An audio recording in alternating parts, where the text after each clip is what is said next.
Nilunok ko lang ang pusong ahas nung ako'y ipinanganak. Biglang tumubo ang mga kaliskis ng ahas sa likod ko. Ang mga magulang ko ay inakalang malas ang ganito. Kinabukasan, iniwan nila ako sa gubat para mamatay. Habang muntik na akong mapatay ng hayop, isang napakalaking puting ahas ang biglang lumitaw. Isang hampas lang, patay na agad ang mabangis na hayop. Ang nakakapagtaka para sa akin, hindi ako nilunok ng mahabang ahas. Sa halip, binalot ako ng buntot niya at dinala sa lungga. Habang tinitingnan ko ang paligid, akala ko gagawin akong pagkain ni puting ahas sa taglami. Sa susunod na sandali, nakita ko ang di ko malilimutang tanawin. Kitang-kita ko ang dambuhalang katawan ng puting ahas. Habang umaalon ito, biglang naging magandang babae na may buntot ahas. Hinila niya ako palapit at niyakap ng mahigpit. Maingat niya akong nilambing. May pagkalito at kaba sa mga mata niya. Parang di niya alam paano ako alagaan kaya natataranta siya. Napalaki ang mata ko. Medyo napanganga ako. Nag-transform pa siya. Ito na ba yung halimaw sa alamat? Di ko alam kung kabalang niya. Pero nginig ang nililikha niyang presensya. Parang hirap akong huminga. Lalong lumakas ang takot kong mabuhay. Biglang tumubo ulit ang makakapal kong kaliskis sa likod. Habang humihinga ako, parang ginagaya ko na ang uri ng paghinga ng puting ahas. Ang hangin at lakas sa paligid, biglang pumasok sa loob ng katawan ko. Sa ilang paghinga lang, lumakas ng ilang beses ang katawan ko kaysa dati. Nagulat si puting ahas sa nakita niya. Akala niya normal lang na batang tao ang napulot niya. Yun pala, isang napaka-genius na baby ang nadampot niya. Habang nagugulat siya sa isip niya, biglang may kakaibang tunog sa labas ng kuweba. May malalim na boses na umalinggaw-ngaw. Narinig kong may batang tao ka raw dinala sa lungga, bain ni Ang Z. Kaya pala ang bango ng amoy dito sa loob. Ilabas mo at tikman din natin. Habang palapit ang halimaw na parang baka mula sa labas, biglang sumimangot si Baishe. Sobrang sama ng mukha niya. Sa isang iglap, tinaas niya katawan niya,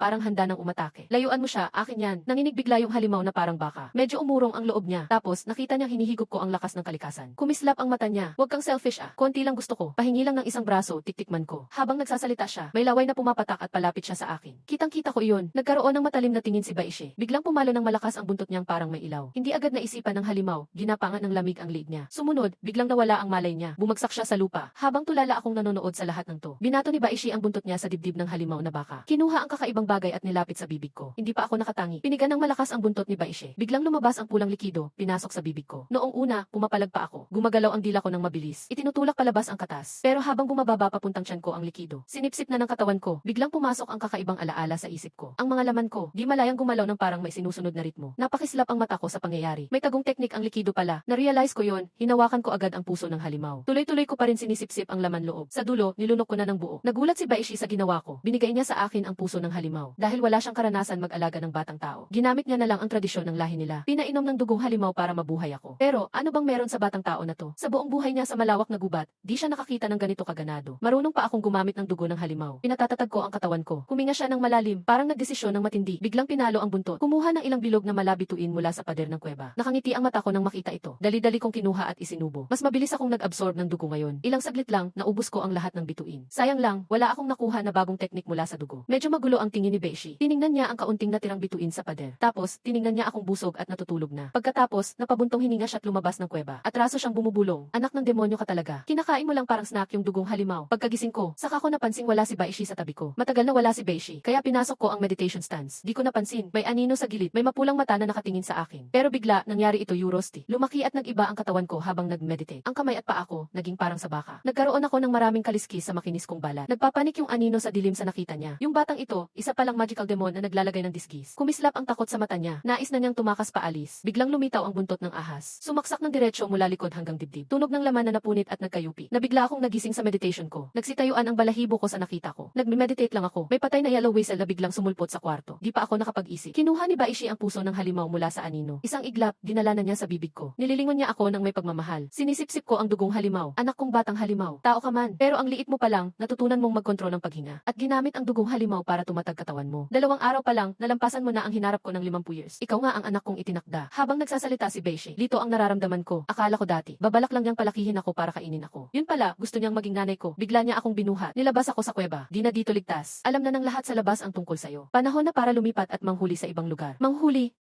Napanganga ako. Na-excite akong uminom ng dugo ulit pagkatapos manghuli. Biglang sumigla ang pakiramdam ko. Pero hindi ko inasahan. Susunod, lagi pala kaming nagtatago at tumatakbo. Ngayon, hawak ni inay ang kamay ko. Umapasok kami sa makakapal at madilim na gubat. Ilang araw na mula nang umalis kami sa kuweba. Habang lumalakas at nagbabago ang katawan ko sa mga araw na ito. Kasing laki ko na ang 2 taong bata. Isa lang ang medyo di ko magets nitong huli. Si inay na halimaw, di ko alam bakit pakarga lang ng pakarga. Kahit makasalubong ng ibang halimaw, umiiwas sila. Tumingala ako kay Baishe sa naisip kong yun. Puno ng alalahanin ang mukha niya. Parang may inaalala siya. Pero biglang, may tao biglang sumulpot sa sa harap ko. Tumayo siya sa harap namin. May pang-aasar ang tingin niya. Bai Niangzi, saan kayo nagmamadaling pumunta? Baka tumakas ka kasi nakapatay ka ng halimaw mula sa pamilya namin. Bigla niya akong tinitigan. Parang may napansin siya. May kakaibang saya ang lumiwanag sa kanyang mga mata. Ang lakas ng sigla ng dugo niya. Mukhang nasa huling yugto na siya ng antas ng dugo ang pagbabago. Grabe, napakagaling ng kristal ng dugo niya. Habang nagsasalita, dahan-dahan siyang lumapit. Tinitigan ang nakakatakot at nakakatindig balahibong mukha. Naramdaman ko ang malamig na panginginig sa buong katawan. Naalala ko bigla nang habulin ako ng mabangis na hayop noon. Sumugod ang mga alaala sa utak ko. Napaurong ako ng hindi namamalayan. Para bang likas na instinct ng isang nilalang na magligtas ng sarili. Sa sandaling iyon, nagsalita ako ng unang salita ko sa mundong ito. Nanay, gusto kong kumain ng demonyo. Nanginig ang katawan ng puting ahas. Lumabas ang lupit sa kanyang mga mata. Hiling ng anak ko, kailangan matupad. Nang makita ito ni Huang Labinsyam, ang ngiti niya naging malamig na. Ang lakas na taglay niya biglang bumalot sa paligid. Parang nahulog ako sa yelo. Ganito pala ang lakas ng ikatlong yugto ng anyo ng hangin. Pero habang nangyayari iyon, biglang pinaspas ng puting ahas ang kanyang buntot. Kasabay ng malakas na tunog na sumabog, biglang nawala ang bigat na nararamdaman ko. Yung nakakakilabot na lakas, literal na pinawi sa harap namin. Nakita ni Huang Labinsyam ang puting ahas na puno ng takot. Paano nangyari iyon? Bakit may ganyang klaseng lakas ka? Ang lakas na naramdaman ko galing sa buntot kanina ay lubos na mas malakas pa kaysa sa kanya. Tumingin sa kanya ang puting ahas na may kunwaring ngiti. Pero yung sulyap na iyon, lalo lang nagulat si Huang Labinsyam. Hindi ko na magalaw ang katawan ko. Habang kinakampay ng puting ahas ang kanyang buntot, handang saksakin ang dibdib ni Huang Shiju. May bigla ang maliit na kamay na puno ng kaliskis na sumulpot. Agad sinaksak ang kanyang dibdib. Buong lakas kong hinatak ang malakristal na puso ng demonyo. Nanlaki ang mga mata ni Huang Shiju. Nagulat siyang bumagsak sa lupa. Hindi na gumagalaw. Sa mismong sandaling iyon na namatay siya. Malalim sa kuweba ng 10,000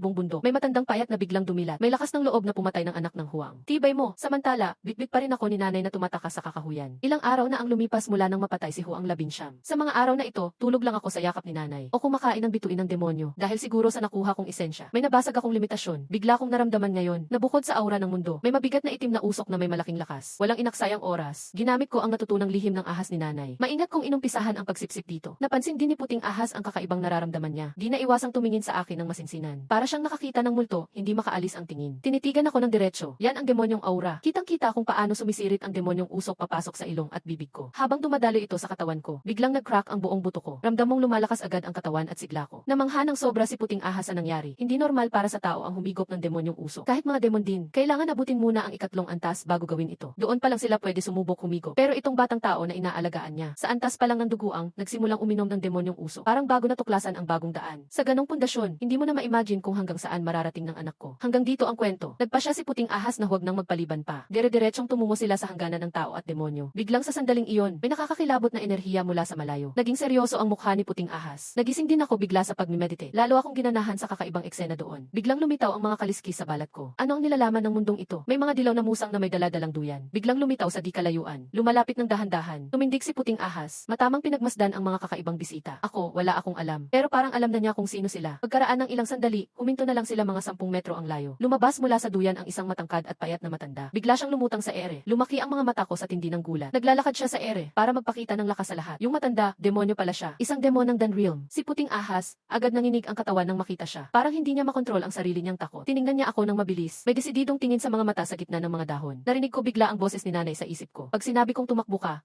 agad. Kahit ano pa makita mo, kahit ano pa marinig mo, wag na huwag kang lilingon. Nakatingin pa rin si puting ahas na panangga sa harapan ko. Lumabas ang tusong ngiti sa mukha ng matanda. Ikaw nga pala ito. Hindi mo inisip makipag-away sa royal family. Pati ako, tatapatan mo pa. Para protektahan lang ang batang iyan. Mukhang ang kakaiba siya. Hindi siya mukhang purong tao. Tapos ng kanyang sinabi, biglang naging malupit at duguan ang kanyang mga mata. Dahil demonyo ka rin, bibigyan kita ng pagkakataon, patayin mo siya. At pagkatapos sabihin mo kung saan ang inyong kayamanang pamana. Bibigyan kita ng mabilis na kamatayan. Nang marinig ko iyon, hinigpitan ko ang kamao ko. Kung naging mas malakas lang ako kahit konti, hindi sana maglalakas loob ang matandang ito. Pero bago pa ako makapag-isip, parang kidlat ang buntot ni puting ahas. Hinaharap ang nakakatakot na presyon. Dumiretso ng mabilis sa harapan. Nakitaan ng demonyong ngiti ang matanda. Lumabas ang mapanirang ngiti sa labi niya. Pinatap ang tuyong kamay ng marahan, kasama ng tunog ng nababasag na buto. Tumilapon sa lupa ang malakit mabigat na katawan ni puting ahas. Namumugto ang mata ko sa nakikita ko. Alam ko namang di kaya ni nanay ang demonyong ito. Pero di ko in-expect na walang laban-laban. Wala na akong oras magdrama. Sabay-sabay na nangyari ang lahat. Yung mga musang na nakita kanina, biglang sumugod para patayin ako. Ramdam kong sumisirit ang demonyong usok ko. Biglang naglitawan ang madidilim na kaliskis sa balat ko. Naging parang paa ng kalabaw ang mga kamay ko. Mabilis kong pinukpok ang ulo ng isang musang. Sumabog agad ang malaking ulo nito. Sumabog ang dugot laman sa lupa. Napatigil ang ibang musang sa nasaksihan. Nagulat sila sa ginawa ko. Isang tapik lang. Nagpasabog ka agad ng musang ng dugo. Totong tao ba talaga siya? Bakit parang demonyo siya kung kumilos? Nagulat din ang matandang matangkad. Biglang nagningning ang kasakiman sa kanyang mukha. Interesante, hindi nga siya purong tao. Parang kalahating demonyo. Isa siyang perpektong lalagyan. Sa oras na ito, tinitigan ko yung walang ulong bangkay. Lumabas ang bagsik sa mata ko. Biglang gumalaw ang katawan ko. Ako pa mismo ang sumugod sa mga musang. Sa isang kisap mata, nabasag ko pa ang dalawang ulo. Mabilis kong isinaksak sa bunganga ang puso ng demonyo mula sa bangkay. Just nung sasabak ako sa natitirang musang, biglang sumigaw si puting ahas sa pandinig tinig ko. Tanga, kung hindi ngayon aalis, kailan pa? Ang tinig ni Mama ay parang isang malakas na palo. Ang dugong galit sa aking mga mata ay biglang naging malinaw. Tumalon ako at mabilis na tumakbo palayo. Pero nang makalayo ako ng mahigit 100 kilometro, isang kakaibang ngiti ang lumitaw sa mukha ng matangkad na matanda. Isang tunog ng mabilis na galaw ang narinig. Biglang nawala ang kanyang anyo. Agad siyang lumitaw sa harap ko. Napatingala ako, medyo tulala. Hindi makapaniwala sa nakikita kong tao sa harapan ko. Sa oras na ito, ang kasakiman sa mata ng matandang payat ay lalong tumindi. Tinitingnan niya ako ng may masamang ngiti. Kahit ordinaryong antas lang, marunong ka pa rin sa kapangyarihan ng halimaw. Talaga, hindi ka basta-basta. Ito na nga ba ang hinahanap ko ng daang taon? Ang sinabi ng matanda ay tila nagdala ng ideya sa puting ahas. Muling tumalon ang puting ahas na may galit. Hindi man lang tumingin ang matanda. Diretsong sumampal ng 3 beses mula sa malayo. Isang malakas na tunog, muling nabugbog at napalipad ang puting ahas. Halos mabali ang lahat ng buto nito. Kung nag-ensayo ka lang ng 20 taon pa, baka hindi rin kita kayang talunin. Pero ngayon, hindi ka pa karapat dapat mang-abala sa akin. Napatawa ng malamig ang matandang payat kay Mama. Bigla siyang kumislap ng pulang liwanag mula sa kanyang noo. Sinuri ko ng mabuti. Ang pulang liwanag ay isang paladlaking lobo. Haling na nagulat ang puting ahas sa nakita. Ako rin ay kinilabutan at nag-alala. Bigla kong naisip ang isang posibilidad. Ang matandang halimaw na ito gusto akong sakupin. Pagkatapos ng isip na ito, pulang liwanag ay agad pumasok sa aking noo. Habang pumapasok ito sa aking isipan, bago masakop ang aking kaluluwa, ang malakas na kapangyarihan ko mula sa toro at ang pamamaraan ni Mama ng ahas na tumatanggap ng enerhiya. Bigla silang nag-activate ng kusa. Nakikita kong napakaraming enerhiya ng halimaw at espiritu ay dumadaloy sa akin. Ang aking dugo at katas ay agad bumalot sa pulang liwanag. Hindi ko inaasahan ang ganitong pangyayari. Pwede pa bang mangyari ang kabaliktaran? May narinig akong malalakas na sigaw mula sa pulang liwanag. Paano nangyari ito? Ikaw, bata, kaya mo palang tunawin ang espiritu. Pakawalan mo ako, bilis. Kung hindi, hindi lang kita sasakupin. Gagawin pa kita at ang iyong kaluluwa bilang malaswa na multo. Walang hanggan kang magdudusa. Sige na, sige na. Papa, awa na po. Papa, huwag ka nang sumipsip pa. Sa isang kisap mata lamang, nagbago ng malaki ang ugali ng kaaway. Nakita ko ang sitwasyon. Agad kong naalala ang kakaibang ahas na pamamaraan. Ang pamamaraang ito habang sumisipsip ng espiritu. May epekto rin sa pagpapalakas ng katawan. Pinakaimportanteng parte. Kaya rin itong tunawin ang iba pang espiritu para tulong sa pagbilis ng lakas ng katawan. Sa isip ko, bumilis ang saya sa puso ko. Kahit ang espiritu ng malaking halimaw ng mataas na antas, espiritu pa rin iyon. Hindi ko inasahan na ang pamamaraan ni Mama. Sa kritikal na sandali ay nailigtas ako. Kasabay nito, ang pulang liwanag sa loob ko mula sa paladlaki. Lumiliit na parang butil ng munggo. Ang sigaw mula rito ay naging mahina. Papa, ikaw ang tunay kong papa. Pakiusap kahit kaunting habag po. Nabuhay ako ng higit 700 taon. Marami akong kayamanan na pwedeng ibigay sa iyo. Boss, boss, boss. Kunin mo na lang ako bilang hangin. Pakawalan mo ako, please. Wala akong reaksyon sa sinabi niya. Mas lalo kong ginamit ang ahas na pamamaraan. Pinabilis ko ang proseso ng pagtunaw. Pagkalipas ng ilang saglit sa aking isipan, nagbago ang anyo ng kanyang espiritu. Isang malabong hugis lobo ang unti-unting lumitaw. Pero iba ito sa ordinaryong lobo. Ang apat nitong paa ay parang sa toro. At ang katawan nito ay puno ng balahibo na parang ahas. Ngayon, ang aking lakas, halos abot na sa pinakatuktok ng ordinaryong antas. Pero ang hindi ko inaasahan, matapos kong tunawin ang espiritu ng malaking halimaw, nakakuha ako ng parte ng kanyang alaala. Sunod, naging komplikado ang tingin ko. Malupit pala ang pinagdaanan ni Mama. Isa siya sa tanyag na angkan ng mga halimaw. Dahil lang sa taglay ng kanilang pamilya ang yaman. Inatake sila ng ilang hari ng halimaw. Saka ko lang naunawaan kung bakit nagmamadali si Mama noong una. Sa isip ko, kinagat ko ang aking labi. Maliit kong kamay ay biglang bumunot mula sa dibdib ng matanda. Isang kristal na puso ng halimaw ang nakuha ko. Pagkatapos, dahan-dahan kong nilagay sa bibig at kinagat. Ang kaligtasan ni Mama sa hinaharap, ako na ang magbabantay. Sa royal na lugar kasabay nito, nabasag ang nami-plate ng royal ancestor. Nagkagulo ang mga lobo na halimaw. Nabasag na. Ang tablet ng ninuno ay nabasag. Patay na ang ninuno. May isang matabang babae ang dumating. Laki ng gulo dahil lang sa napatay ang ilang miyembro. Royal, ganito lang pala kayo. Nang marinig ng mga royal na halimaw, hindi sila naglakas loob magsalita. Sa kanilang mga mata, dahan-dahan lumapit ang babae sa tablet ng royal ancestor. 50 taon ang nakaraan, nagmungkahi akong magsanib pwersa. Agad nating kunin ang puting ahas, balatan at tusukin. Pero hindi mo ako pinakinggan. Ngayon patay na. Ngayon panahon ko na gawin ang hindi mo pinayagan. Reward ng hari. Tatanggapin din ng pamilya Liu. Pagkasabi nito, namula sa galit ang mga royal na halimaw. Mas lalo silang napatitig. Galit na tumingin sa babae. Naglalakas loob pa kayong tumingin sa akin. Mukhang hindi tinuruan ng matandang babae ang tamang respeto sa mga makapangyarihan. Dapat may paggalang kayo sa lakas. Lumingon siya sa mga halimaw. Ngumiti ng buo. Biglang sumabog ang ulap ng usok. Narinig ang tunog ng pagbagsak ng mga bagay. Kasabay ng pag-amoy ng dugo. Hanggang sa isang sandali, isang higanting ahas ang biglang lumabas. Malakas at nakakatakot na hangin ng halimaw. Nararamdaman ito ng puting ahas kahit ilang libong kilometro ang layo. Walang alinlangan, binuhat niya ako. Agad kaming tumakas muli. Kahit sobrang bilis na ni Mama, abot na sa nakakakilabot na antas. Pero sa likod, ang malakas na kapangyarihan ng halimaw ay nakakatakot pa rin. May higanting halimaw na may nakakatakot na aura. Dumating ng mabilis. Kung saan siya dumaan, bato, puno, kahit mga halimaw o nilalang. Lahat ay nadurog. Ano yun?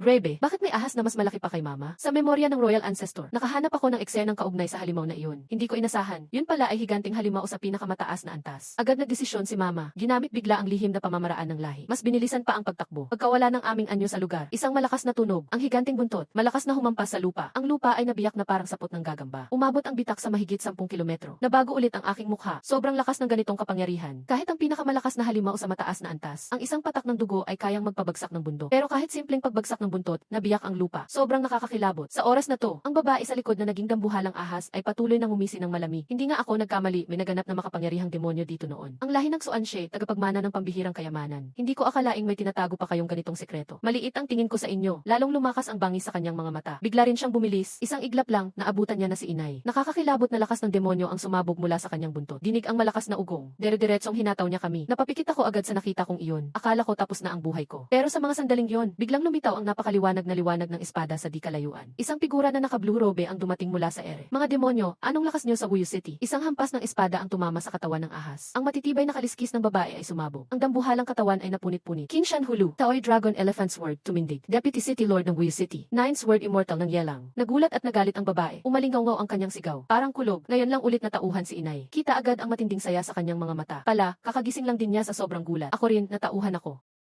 Kita kasi ang sobrang tuwa sa kanyang mga mata. Kanina lang nangyari ang lahat. Bitbit niya ang anak niya. Nasa loob na kami ng teritoryo ng Wuyu City. Ito talaga ang destinasyon namin sa buong buwan ng paglalakbay. 10,000 Great Mountains. Border ng mga tao at di sakop ng alinmang lahi. Kahit anong gulo sa pagitan ng dalawang lahi o maging panloob na hidwaan. Basta pumasok sa sakop ng Wuyu City. Bawal na ulit mag-away. Sino mang lalabag, kapwa pwedeng patawan ng parusa. Safe na kami sa sakunang ito. Maluwag na nakahinga si inay. Ako naman ay hindi makagalaw. Nakatingin lang ako sa nakalutang na King Shan figure. Parang magla-love team na ang mga mata ko. Sino mag-aakala na may pag-asa pa sa ganitong sitwasyon? Biglang sumiklab ulit ang maliwanag na espada. Mula sa kalangitan, mabilis bumagsak ang makapangyarihang lakas. Malakas na bumangga sa babae. May panibago siyang malalim na sugat. Naging nakakatakot ang mukha ng babae. Yelang, seryoso ka bang makikipagdigma sa tribo ng demonyo? Alam mo ba, tauhan ako ng dakilang Green Snake King. Kung papatayin mo ako, hindi ka palalampasin ng hari. Umisi si King Shan ng malamig, gagawa ng gulo sa loob mismo ng Wuyu City. Kahit ang matandang Green Snake, luluhod sa harap ko. Pagkasabi niya ng ganoon, lumakas ang killing intent sa kanyang mga mata. Lumabas ang kakaibang espada mula sa kanya. Lubos ang presyo na tumabon sa babae. Pero sa sandaling ito, may lumipad na demonic light mula sa lungsod. Isang kuba, buhok puting matandang babae ang biglang lumitaw sa taas. Yelang, nadulas lang ng konti. Walang saysay palakihin. Nang marinig ni Yelang na tinatawag ding Wine Sword Immortal, narinig ang lasing na boses niya. Ganun ba, kung di ako nagkamali? 3 buwan ang nakalipas, nagkagulo rin ang mga tao sa Wuyu City. Hindi ka ba naging pitile sa pagbibigay aksyon? Pinatuyong lahat ng gulo, kinuha ang Essence Blood. Ano nang nangyari? Kung sa Demon Tribe, okay na ang magsorry. Habang nagsasalita, tumalim ang tingin niya. Hindi makatarungan ang gawa mo. Nga. Tumalim ang tingin niya, hindi ka patas. Gusto mo bang magpadala ang aming banal ng kautusan dito? O gusto mong subukan? Gaano katalim ang espada ko? Biglang sumabog ang napakalakas na demonyo energy ng matanda. San ka pa? Kautusan daw ng banal. Banta ba yan sa akin? Dahil walang banal ang Demon Tribe. Hindi pa tapos magsalita. Biglang lumiwanag ang espada. Boom! Parang kulog ang kidlat na espada ng Nine Sword Immortal. Diretsong tinamaan ang isang braso ng matanda. Kasunod agad, isa pang liwanag ng espada. Nabaling-baling ang mukha ng matanda sa ilalim ng liwanag ng espada. Puno ng pagkamuhi ang tingin niya sa babae. Ikaw ang dahilan nito. Kung hindi lang para bayaran ang utang na loob ninyo, hindi ko sana kakalabanin ang baliw na to. Pagkatapos, itinuro niya ang babae. Nahati-hati ang dambuhalang katawan sa maraming bahagi. Dumadaloy ang dugo ng demonyo sa lupa. Napamulagat ako sa tagpong ito. Parang nagkadurog-durog ang puso ko, punong-puno ng dugo ng demonyo. Lahat pura high-level demon blood pa. Sayang talaga, sa sandaling iyon, gusto ko nang tumalon sa ilog ng dugo. Pero sa susunod na segundo, may biglang tumayo sa harap ko. 2 bagong figura, yung dating naglalabanan sa ere. Ang Nine Sword Immortal at ang matandang babae. Bigla na lang nawala sa taas. Lumitaw sa harap ko. Napakapit tuloy ako sa kaba. Grabe, bakit bigla nagpakita lahat ng mga malakas na nilalang? Biglang, isang tuyong kamay ang humaplo sa ulo ko. Kasabay nun, narinig ko ang boses ng matandang babae. Kalahating demonyo ka pala. Sa bata mong edad, umabot ka na sa blood vein stage. May rare physique ka pa. Patapos ka na ring bumuo ng true spirit. Ayos, ayos. Basta huwag ka lang mamatay sa daan. Kahit umabot ka sa antas ko ngayon, hindi na imposible. Madali na lang ang makuha ang ganung level. Gusto mo bang magpasama sa akin bilang disipo? Napangiti ako sa sobrang saya. Demon King level na master to. Solid na kakampi. Pag naging disipo ako, yung mga Demon King sa loob ng 10,000 Great Mountains. Pag binalak man nilang gawan kami ng masama ni inay, siguradong mag-iisip muna sila. Pinaka-importante pa, ang daming demon heart at resources ni master. Kahit magbahagi lang siya ng onti, busog na ako. Napakaraming naisip ko noon. Nang makita ni inay na tulala ako, agad siyang yumuko at nagpakilala kay Granny Whitebone. Gusto namin, bata pa po si baby, pakitiyaga na lang. Sana'y pagpasensyahan niyo siya, Granny. Sabay turo niya sa akin gamit ang buntot niya. Tawagin mo na si Master. Bigla akong natauhan mula sa mga pantasya ko. Agad akong lumuhod. Inyong lingkod, Master. 3 beses akong yumuko bilang paggalang. Tuwang-tuwa si Granny Whitebone. Habang si Nine Sword Immortal, tinitigan ako ng mabuti. Pinagmasdan niya ako ng seryoso. Doon niya napansin ang kakaiba. Ganito ka bata, pero blood vein stage na. Humihinga ng aura ng kalikasan ng kusa. Ganito kataas ang talent. Sa amin sa Teis Sword Sect, ituturing kang isa sa mga Sword Immortal Seeds. Isang iglap, may naisip siya. Gusto niya sanang kunin din akong apprentice. Gawing tagapagmana. Sayang, kalahating demonyo ang katawan. Pero parang iba siya sa ibang kalahating demonyo. Hindi ko matukoy kung ano ang kakaiba. Hindi pa alam ni Nine Sword Immortal. Sa ngayon, narinig niya ang boses ni Lola Whitebone sa tainga niya. Bakit mo ganyan tinititigan ang aking apprentice? Gusto mo bang agawin ang anak-anakan ko? Hindi ko gagawin ang ganoong bagay bilang tagayelang. Nakikita ko na mailahing tao rin ang batang ito. May magandang pagkakataon akong pwedeng ipamana sa kanya. Kinuha niya ang isang jade slip mula sa bulsa. Iniabot niya ito sa harap ko. May lahing tao ito.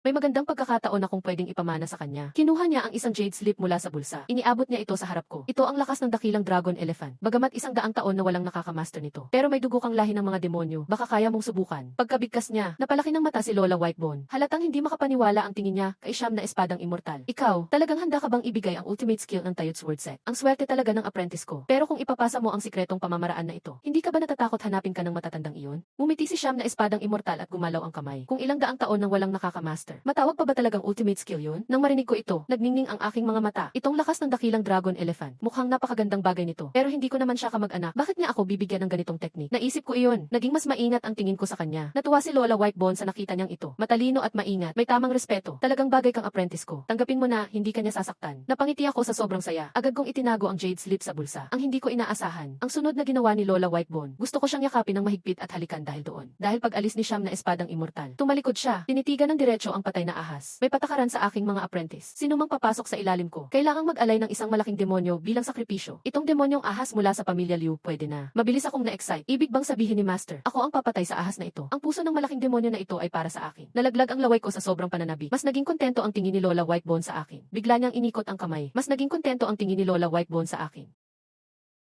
Bigla niyang inikot ang kamay. Lumutang ang malaking ulo ng ahas. Dumiretso sa harap ko. Nalagas ang mga kaliskis sa noo ng ahas. Gusto sanang magpaliwanag ni Lola Whitebone. Bigla kong pinasok ang kamay ko sa ulo ng ahas. Nilabas ko yung malabilog na laman. Gusto ko mang kainin agad. Pero pinigilan ko sarili ko. Lumapit ako kay Lola Whitebone at iniabot iyon. Dati medyo nagulat siya. Ngayon naging mabait ang tingin niya. Anak, damang-dama ko ang kabaitan mo. Itabi mo na ang puso ng demonyo na yan. Kapag humusay pa ang lakas mo, ibibigay ko sa iyo ang ultimate skill. Nag-iba bigla ang tingin ko sa kanya. Mukhang hindi ito karaniwang master. Parang walking na lucky charm si Lola. Pero biglang, lumapit ang tingin ni Lola Whitebone kay inay. Simula ngayon, bilang nani mo, sasama ka na rin sa amin sa lungsod. Ang dala mong kapalaran. Ako na ang bahala, ako na si Lola. Agad na naiyak si inay sa tuwa. Naging mas mahigpit ang yakap niya sa akin. At nang ipinasok kami ni Lola sa lungsod ng Wuyu, doon ko lang napansin, parang halo-halo ang lahat sa lungsod. May tao, may mga demonyo, at pati mga di pa natututo ng kultibasyon. Makikita mo lahat dito. Napamulagat ako sa dami ng nakita. Kung makakain ko lahat ng mga demonyong ito, siguradong lalaki lakas ko ng sobra. Nakikita ni Lola ang kumikislap kong mata. Alam na agad niya iniisip ko. Nilabas niya ang isang puso ng demonyo at isinubo sa akin. Anak, tandaan mo, tanging totoong lakas lang ang magpapatino sa mga demonyong ito. Habang ngumunguya ako ng snack, mumurahin kong sabi, naintindihan ko, Master. Napatawa tuloy si inay. Proud na proud kay baby boy. Na-impress ni Lola Whitebone. Ngayon, nilabas na naman ni Lola ang bagong teknike. Ibinigay kay inay. Sinabing mag-ensayo ng mabuti para tumaas ang sansang makabuo ng demonyong pearl. Sobrang saya ni inay dito. Paulit-ulit siyang nagpasalamat.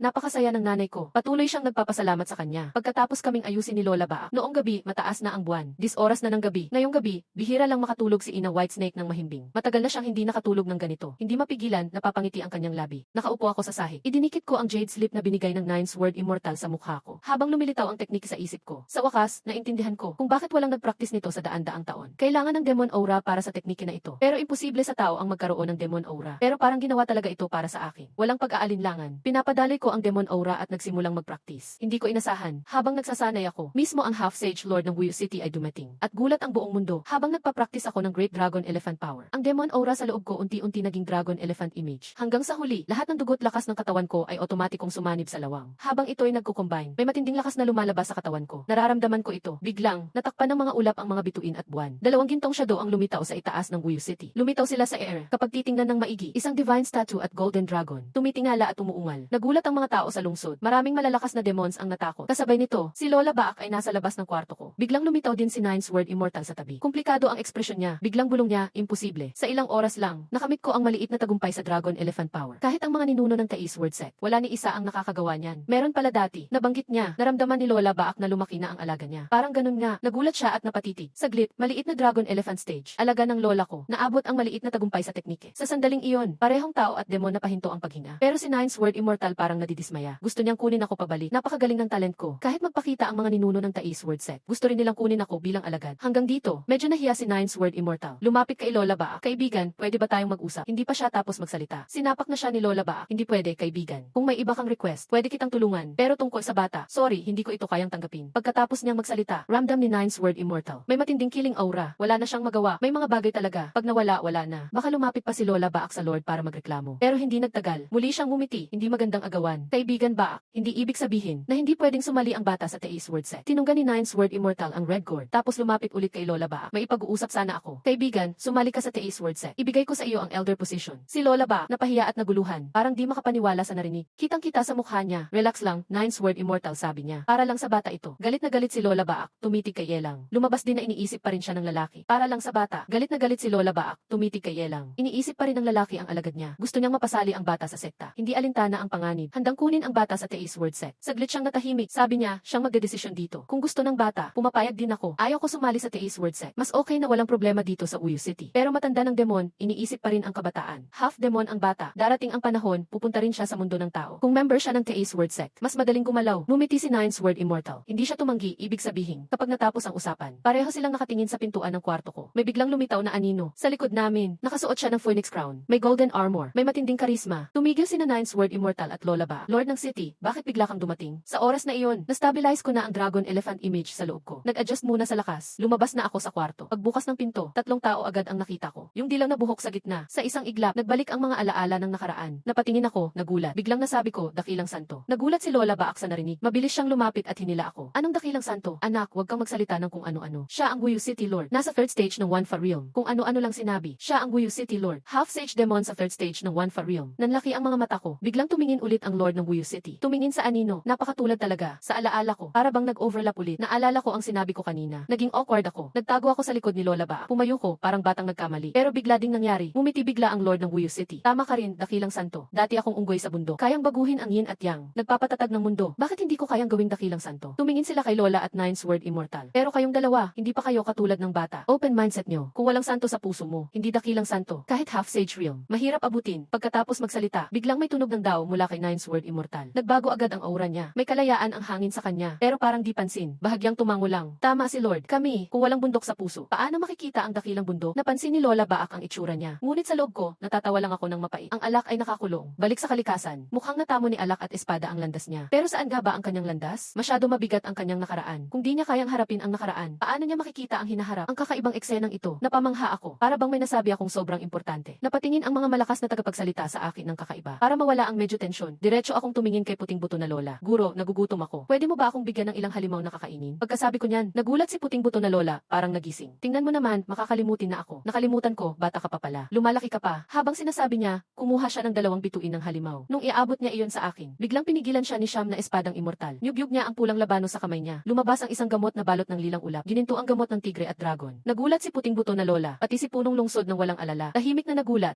Pati si punong lungsod ay nagulat. Isa ito sa 3 yaman ng Teis Word Set. Pwede mong gamitin para maging Sword Immortal. Matutulungan din ang halimaw na makapasok sa One Fag. Napakahalaga ng gamot na ito. Nagawa mong ibigay ito. Ngumiti si Siyam na espadang immortal. Nung hindi pa ako nagiging immortal, bumaba ako ng bundok para magsanay. Binigan ako ng guro. Hindi ko ginamit ang gamot para makamit ang tagumpay. Kaya naitabi ko ito. Ngayon, sa ganitong yugto ko, di na masyadong mahalaga. Mas mabuti pang gamitin ang batang ito. Pero di naman ako natuwa sa sinabi niya. Kung di ako nagkakamali, 2 beses lang kaming nagkita ni Siyam na espadang immortal. Sa una pa lang, binigyan niya ako ng gamot ng malaking elepante. Sa pangalawa, mga bigay na katulad ng gamot ng tigre at dragon. Ba't siya mabait sa akin? Wala namang ugnayan. Kaya tumindi ang pag-aalinlangan ko sa kanya. Hanggang sa katawan ko, ayaw tanggapin ang bigay niya. Pero biglang nagbago ang isip ko. Hindi naman tutol si puting buto na Lola. Mukhang may pakay si Siyam na espadang immortal. Pero kung walang reaksyon siguro walang masamang epekto sa akin. Sa naisip kong ito, nagdesisyon ako. Kinuha ko ang gamot ng tigre at dragon at tinago. Nagpatawa ang 3 malupit na tagapagsalita. Di ko inaasahan. May nagmamasid sa buhay ko, isang hari ng halimaw. Dahil sa balita ng pagkamatay ni Pulabing na babae. At sa kakaibang lakas ng malaking elepante na nalaman. Nakarating na ito sa lupa ng pamilyang Liu sa kalaliman ng 10,000 bundok. Nalaman nilang si Pulabing ay pinatay ni puting buto na Lola. Iniisip ng mga halimaw na tama lang. Kaya pumunta sila sa walang alalang syudad. Pero pagkatapos noon, may tao na nagpakita ng lakas ng malaking elepante. Talagang nag-alala sila. Nagbago ang malamig nilang mukha, naging seryoso. Isang itim na ahas na malakas ang nagsalita. Mahigpit talagang itago ng Teis Word Set. Ngayon, ang hirap naman kung gusto mong alisin ang taong nagpakita ng malaking elepante. Hindi madaling gawin ito. Pagkatapos niyang magsalita, isa pang ahas ang nagpatuloy. Para tanggalin ang ganitong tao, kailangan ng tunay na hari ng halimaw ang gagalaw. Kung wala, di sigurado. Natahimik ang mga halimaw. Kahit may ilang hari ng halimaw sa 10,000 bundok, sa pamilyang Liu may isa. Pero wala pang utos ang hari ng halimaw. Kaya kahit magmadali sila, walang magagawa. Sa sandaling iyon, may pulang kasuotan ang lalaking dahan-dahang lumapit. Ang mukha niya puno ng uhaw at kaulugan. ululan, bumubulong. Ang malaking elepante ay naputol ang tagapagmana ng daan-daang taon. Lumitaw sa walang alalang syudad na walang nag-aalaga. Bigla siyang tumawa, nakakatuwa talaga. Hindi mo na ito sasabihin sa ate. Ang malaking elepante na tagasunod. Ako ang bahala dyan. Pati iyong ahas na tumakas. Ako na rin bahala. Pagkatapos, naglaho siya. Di nagtagal. Nasa labas na siya ng walang alalang syudad. Sa kinatatayuan ng bangkay ni Pulabing na babae. Kinuha niya ang piraso ng laman at kinain. Biglang umiti ng kakaiba. Hindi man pantay ang lakas, pero masarap ang laman. Hindi na sayang ang pagsasanay mo. Sayang lang, gano kasarap, laman pa rin. Ang laman, ginagawang pagkain ng halimaw. Banayad ang boses niya, pero may lamig. Kinuha niya ang malaking laman ng ahas. Biglang lumitaw sa loob ng walang alalang syudad. Sa sandaling iyon, ako at ang tatlong malakas na tagapagsalita. Nakatingin lahat kami sa pintuan ng syudad. Narinig ang boses ni Sham na espadang immortal sa loob ng bakuran. Ang lakas ng isang nagtagumpay sa One Fag. May halimaw na kakapasok pa lang sa One Fag ang pumasok sa syudad. Pagkasabi niya niyan, narinig ang malamig na boses ni puting buto na lola. Sa lakas, mukhang kapatid ng hari ng Berde Ahas, si Xiao. Sa lakas, mukhang kapatid ni Berde Ahas na hari, si Xiao. Narinig agad ang malamig na pagtawa ni matandang buto. Ayon sa aura, mukhang kapatid ng hari ng asul na ahas. Yung nawawalang gininto ang ahas na Ginoo. Akala ko patay na siya. Nanginig bigla ang katawan ko. Hindi inaasahan, konektado pala siya sa pamilya Liu. Baka para sa akin at kay mama ang pakay. Napansin na rin ni matandang buto ang aking pag-aalala. Hinaplos niya ang ulo ko, huwag kang matakot. Dadalhin ka ni matandang buto para pumatay ng halimaw. Sakto, gagamitin ang bisa niya para palakasin ka. Nang marinig ko iyon, biglang nagkaroon ako ng kilabot. Ito pa ba yung guro ko na batugan sa Nine Sword Immortal? Parang ibang tao na talaga ngayon. Walang pagdalawang isip. Sumugod kami ni matandang buto papunta sa gate ng lungsod. Napakunot noo si Nine Sword Immortal. Tumingin siya sa pinuno ng Wuyu City. Hindi ka ba tututol?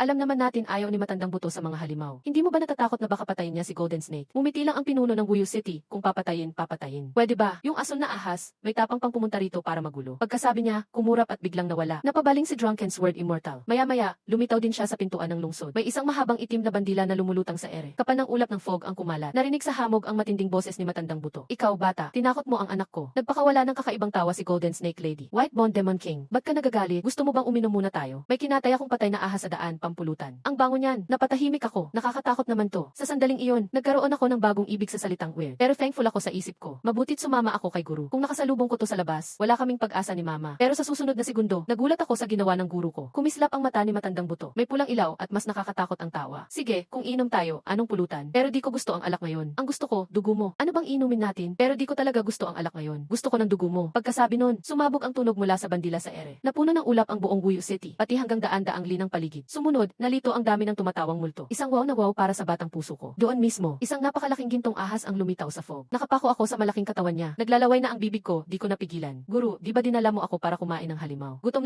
na ako, guru. Matandang buto, kukunin na niya ang pagkain para sa'yo. Hinawakan ni matandang buto ang bandila sa ere. Biglang kumilos ang katawan niya. Sa susunod na sandali, nasa tabi na ng Golden Python. Pinaikot ang bandila, mabilis. Sinalpok si Golden Snake. Narinig ang sigaw ng malupit na sakit. Golden Snake Lady, huge na ahas, bumaluktot. Paulit-ulit siyang gumulong sa sakit. Napangiwi si Nine Sword Immortal. Ginamit ang Bonsol Banner na parang pamalo. Wala nang mas tindi pa. Pero napansin niya ang isang bagay. Biglang naging maganda ang ekspresyon ng Golden Python. Imbes na masakit, parang natuwa pa siya. Para bang masarap ang nasaktan. Nagpatigas ang mukha ni matandang buto. Gusto mong gamitin ang kamay ko para palakasin ang mga skill mo, para maging mas solid ang level mo. Pero hindi sumagot si Golden Snake. Sa halip tumingin siya sa akin. Yung batang half demon, siya ba ang disipo mo? Nasa tiyan niya ang demon core ni King King. Ang bango ng amoy. Siguradong masarap kainin. Bunso, pasok ka na sa tiyan ko. Gusto kitang tunawin. Alamin kung kinain mo si King King. Nagulat si Golden Snake. Hindi niya in-expect. Pero nainis agad si matandang buto. Biglang lumitaw ang puting Bone Claw. Shwap, Bone Claw biglang kumilos. Shwap, sa 7 pulgada ng Golden Python, tinara. Sumigaw si Golden Snake Lady sa sakit. Mabilis na tumingin sa payat na figure sa tabi. Lakas ng loob mo, pinatay mo talaga ako. Di ka ba natatakot sa ganti ng kapatid ko? Lalo siyang nagwala. Nagwala ang malaking katawan ng ahas. Ang hanging lakas, napaangat ang mga bahay. Hanggang muling sinaktan ni matandang buto. Golden Snake, parang nawala ng gana. Nakalupasay sa lupa. Hindi gumagalaw. Tahimik ng lahat. Dahan-dahan lumapit si Nine Sword Immortal. May lumang chismis sa Wuyu City noon. Parang may malasakit si matandang buto sa Demon Clan. Pero may galit siya sa loob. Chismis, totoo nga pala. Galit na galit siguro, tiningnan siya. Pagkatapos, tinawag ako. Halika, ngayon katuturuan ni matandang buto ng batas ng 10,000 mountains. Pag may demon na gustong kainin ka, buksan mo ang tiyan mo, ipakita. Kunin mo ang mata niya, kainin. Hayaan mo siyang makita. Ngayon, hukayin mo ang mata ng snake demon. Lulunin mo, biglang napangiti ako. Walang pag-aalinlangan. Mabilis akong lumapit kay matandang buto. Nagniningning ang mata ko, sabik at duguan. Daliri ko, parang eagle claw, covered sa scales. Sa ulo ng Golden Python, kinuha ang 2 duguang bola. Sanay na sanay, binuksan ko at ininom ang likido sa loob. Sinipsip ang laman. Grabe, ang likido ng Demon Ae, sobrang lansa. Di gaya ng dugo ng Demon Heart, masarap. Pero gamot ay mapait, pero nakakatulong. Kahit mabaho, nakakatulong sa cultivation. Pagpasok ng mainit-init na likido sa tiyan ko, naging mainit na daloy sa katawan.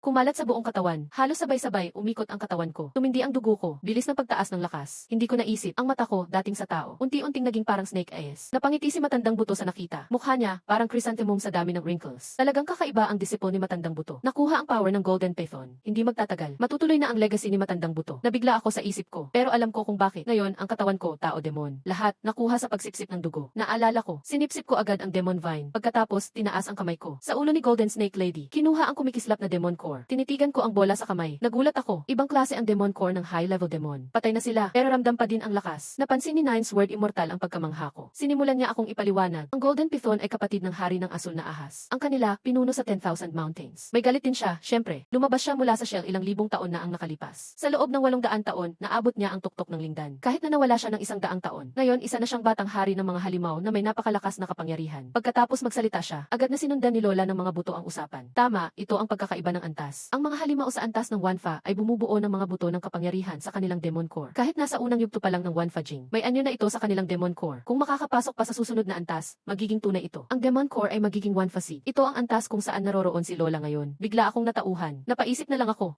Ang guro ko ay halimaw sa ikalawang yugto ng Wanfa Jing. Ang ginang Golden Snake ay sa harap ng guro. Bigla akong napahanga sa guro ko na talaga namang Wanfa Jing. Antas ng ikalawang yugto ng mga halimaw. Ang ginang Golden Snake ay sa kamay ng guro. Tinalo lang siya ng napakadali. Walang laban. Naalala ko bigla ang isang tanong. Kung ang Demon Core ng ginang Golden Snake ay Wanfa Seed, hindi pwede. Maaaring may benepisyo din sa pag-ensayo ng guro ko. Ipapaabot ko kaya sa guro para makabawi ng pabor. At sa sunod na sandali, napagdesisyonan ko na. Kumuha ng Demon Core mula sa guro ay isang matagalang negosyo. Hindi dapat maging kuripot. Dapat may pakinabang din. Inabot ko ang Demon Core kay Lola ng mga buto. Kunwari inosente kong sinabi, guro, itong pangit na Demon Core, kapag ginamit mo, may pakinabang din ba? Ibabalik ko na lang sa guro. Ayos.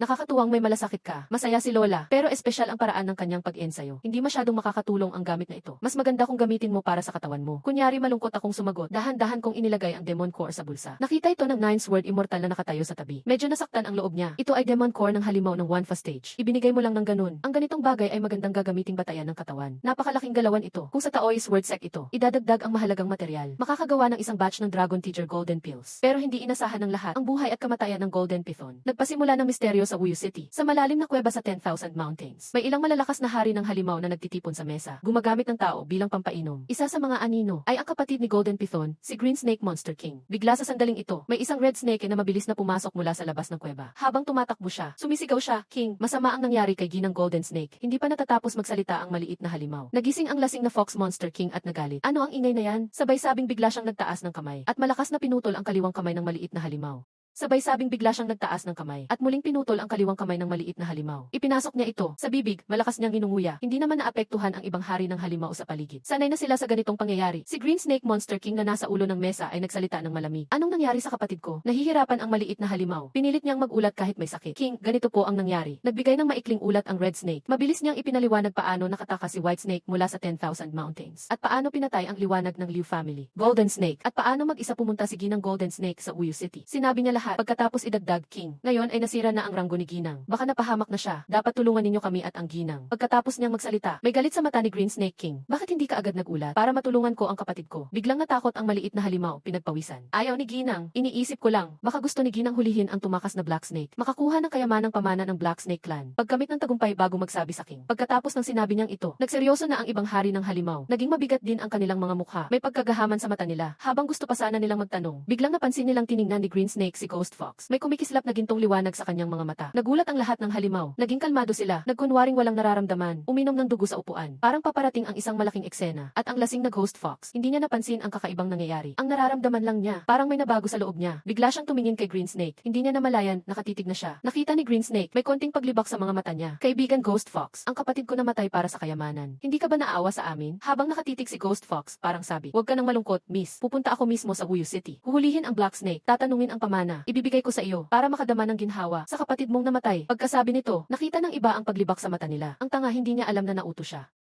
May paghamak sa mukha ng bata. Hindi pa niya alam na naloko na siya. Tanga. Ganyan lang talaga ang ugali niya. Hindi ko alam paano siya nabuhay hanggang ngayon. Umiti nang may malalim na ibig sabihin si Haring Kingshi. Tinignan niya ang pangit na itsurang naloko niya. Huwag mong maliitin ang lungsod ng Wuyu. Ang punong namumuno roon ay isang half-saint sa ikatlong antas ng Myriad Lost Realm. Yung dalawang assistant city lord, hindi rin sila mahina kumpara sa tin. Dito lang natapos ang sinabi niya. Hindi na niya ipinagpatuloy. Tapos, nakita mong pinatong ni Haring Gihu ang kamay sa dibdib at sinabi, "Ate, kasalanan mo to. Bakit mo tinataas ang morale ng ibang halimaw? At minamaliit ang atin? Hoy, huwag kang matakot sa lungsod ng Wuyu. Wuyu. Pupuntahan ko mismo ngayon. Ate, mag-enjoy kayo kasama ng mga kasama mo. Kain lang kayo dyan. Pagkasabi, tumayo na siya at umalis. Pinagmasdan siya ng mga halimaw habang umaalis. Mukhang nakiusap na lang sila. At ang nangyari sa 10,000 bundok, wala talagang alam sina Lola Whitebone at iba. Nang mamatay si Lady Golden Snake, sa mga kalye ng lungsod ng Wuyu, mabilis na bumalik ang dating katahimikan. Pagbalik namin sa bahay kasama si Lola Whitebone, dali-dali akong pumunta sa sarili kong kwarto. Umupo ako ng lotus position. Kinuha ko ang long hupil mula sa aking pantalon. Sinubo ko pati ang Golden Snake Demon Core. Ramdam ko ang tindi ng lakas sa loob ko. Napahinhing ako sa sarap ng Demon Core. Mas marami pa to sa protina kaysa baka. Pero sa sumunod na segundo, nanlaki mga mata ko. Ang Demon Core ni Lady Yingshen. Biglang nagpa-activate ng hidden bloodline ko. Lumabas ang isang pares ng pakpak sa likod ko. Ayon sa memoryang biglang sumulpot sa utak ko. Doon ko lang nalaman, kasama pala to sa lahi ng Kangmo. Pero kahit sabi sa memorya ko, na buong-buo ang mga pakpak, kaya daw makapatay ng mga malalakas na halimaw. Hindi naman ako ganun kasaya. May halong komplikadong emosyon. Natural born half beast ng lahing Kangmo. Ito ba dahilan kita ay half human at half demon? Pero walang tayong mag-isip kasi long hupil at Demon Core sumisipa na. Para yatang pinagalitan ako. Nilunok ko kasi pareho. Biglang, sumabog ang labis na lakas sa katawan ko. Parang sasabog ako sa lakas. Pumuputok-putok ang mga buto ko. Wala nang panahon mag-isip pa. Dali-dali kong pinagana ang Dalinyumo Technique at Dragon Necklace. Sinimulan kong i-absorb ang todo-todong lakas. Pati bagong gising na Kangmo wings ko. Kusang sumisipsip ng lakas sa katawan ko. Pinupuno yung mga pakpak na hindi pa buo. Sandali lang, may maikling balahibo na umatake sa pakpak ng Kangmo. Nang mabuo na ang Kangmo wings, parang nabasag ang limitasyon ko. Boom! Tumangkad ako bigla. Kasing laki na ako ng batang 5 taong gulang. Akala ko tapos na ang pag-level up ko. Pero naramdaman ko ulit na sumabog palalo ang lakas ko. Mabilis lang, rumagasa ulit ang lakas parang alon. Diretso sa Kangmo wings ko. Sa sobrang dami ng lakas at dugo, lalo pang lumaki tumibay ang mga pakpak. Hanggang sa lumabas, naging matutulis ang bawat balahibo tulad ng espada. Pumadyak ako ng konti sa mga pakpak ko. Sa isang iglap, may bugso ng hangin sa buong AC City. Parang lilipad ang buong lungsod pataas. Napangiti ako sa tuwa. Pag lumabas akong manghuli, talaga namang may laban ako or pwede akong tumakas. Kapag di ko kaya, tatakbo na lang ako. Grabe, ang hirap nito. Bigla may narinig akong mga yabag sa labas. May kasamang tunog ng bagay na hinihila sa lupa. Tila, parang may malakas na bagay na hinihila. Nagulat ako, pumalo ang mga pakpak ko. Lumipad bigla palabas ang hangin. Nakita ko kung sino ang dumating. Sina Lola Whitebone at si mama ko pala. Kitang-kita ang gulat sa mukha nila. Pagpasok ng nakabukas na pinto, pumasok na sila. Nakita kong sina Lola Whitebone at mama ko. Kitang-kita ang matinding gulat sa mukha nila. Hindi nila inakalang may ganitong sorpresa. Kung hindi sila nagkamali, may pakpak sa likod ng batang iyon. Anak, may koneksyon ka pala sa lahi ng Kangmo. Napahanga si Lola Whitebone sa akin. May pakpak ka na ngayon. Magdadala ka ng kaguluhan. Alam mo ba ang lahi ng Kangmo, bata? Medyo natulala ako at nag-explain. Pagkain ko ng binigay na Demon Core, may lumitaw na bagong alaala sa utak ko. May teknike na tinatawag na Kangmo wings. Tinwi ko lang mag-practice. Hindi ko inakalang makakaya ko agad. Pagkasabi ko nito, napaisip si Lola Whitebone. Mukhang may naisip siya bigla. Umiti siya, Kangmo mark na talaga yan. May ninunok ang lahi ng Kangmo. Malaking swerte mo talaga. Karapat dapat kang maging disipulo ko. Sobrang swerte mo. Lola, may magmamana na rin pala ako. Ewan ko ba, ramdam ko masaya si master ko. Pero parang mas mapait pa siya kaysa ala. Mas masakit kaysa luha. May lihim din kaya si master na hindi namin alam. Katulad ni mama, maraming dinadala. Pero sa puntong iyon, nakaramdam ako ng malamig na kilabot. Narinig kong may malakas na tunog sa labas ng city. May halimaw na paparating. May 3 malalakas na nagbabantay sa lungsod ng Wuyu, di ba? May half saint pa sila. Bakit parang sunod-sunod na may pumapasok na halimaw? Napansin din ni Lola Whitebone ang gulo. Kumislap ang matinding galit sa mga mata niya. Anak, mag-usap muna kayo dyan. Ako na ang titingin sa labas. Pagkatas, kumilos na si Lola Whitebone. Naglabas siya ng isang puting watawat na may kakaibang liwanag. Inilabas ito sa kamay niya. Umangat ang nakakakilabot na kapangyarihan. Tapos naparam ang kailaway na katawan. Nawala siya bigla. Si mama hindi nag-alinlangan. Nagpakita siya ng tunay na anyo. Pinalibutan niya ako ng mga layer. Pero kasabay nito, lalo pang lumakas ang kilabot na nararamdaman ko. Hindi lang halimaw sa malayo ang problema. Dito lang, may ibang halimaw na nagmamanman malapit lang. Dito rin lang sa paligid, may ibang halimaw na nakatago at nagmamasid. Si mama ko, biglang alerto. Sabi niya sa isip ko, huwag kang magsinungaling. May parating. Pagkarinig ko, na-excite ako. Walang dapat katakutan, parang free buffet to. Dahan-dahan kong binuka ang pakpak ko. Sumiklab ang hangin at lumipad ang buong bakuran. May lumitaw bigla, halimaw na may tainga ng fox. Biglang nakita ko siya. Si mama, biglang seryoso ang mukha. Ang kanang Gihu. Si Gisan lang. Kilalang kilala niya agad kung sino iyon. Si Gisan lang, paboritong apo ni Haring Gihu. Mas magaling pa siya kay Liu Qingqing. Mas mataas din ang cultivation niya kay Liu Qingqing. Kita ko sa seryosong mukha ni mama, kaya alam kong malakas itong kalaban. Pero na-excite ako bigla. Mukhang pwede kong subukan ang kapangyarihan ng pakpak ng Jablong Asul. Biglang narinig ko ang boses ni mama. Huwag kang matakot. Kahit ikapahamak ko, poprotektahan kita. Nandito pa tayo sa walang alalang lungsod. Ang mga halimaw mula sa 10,000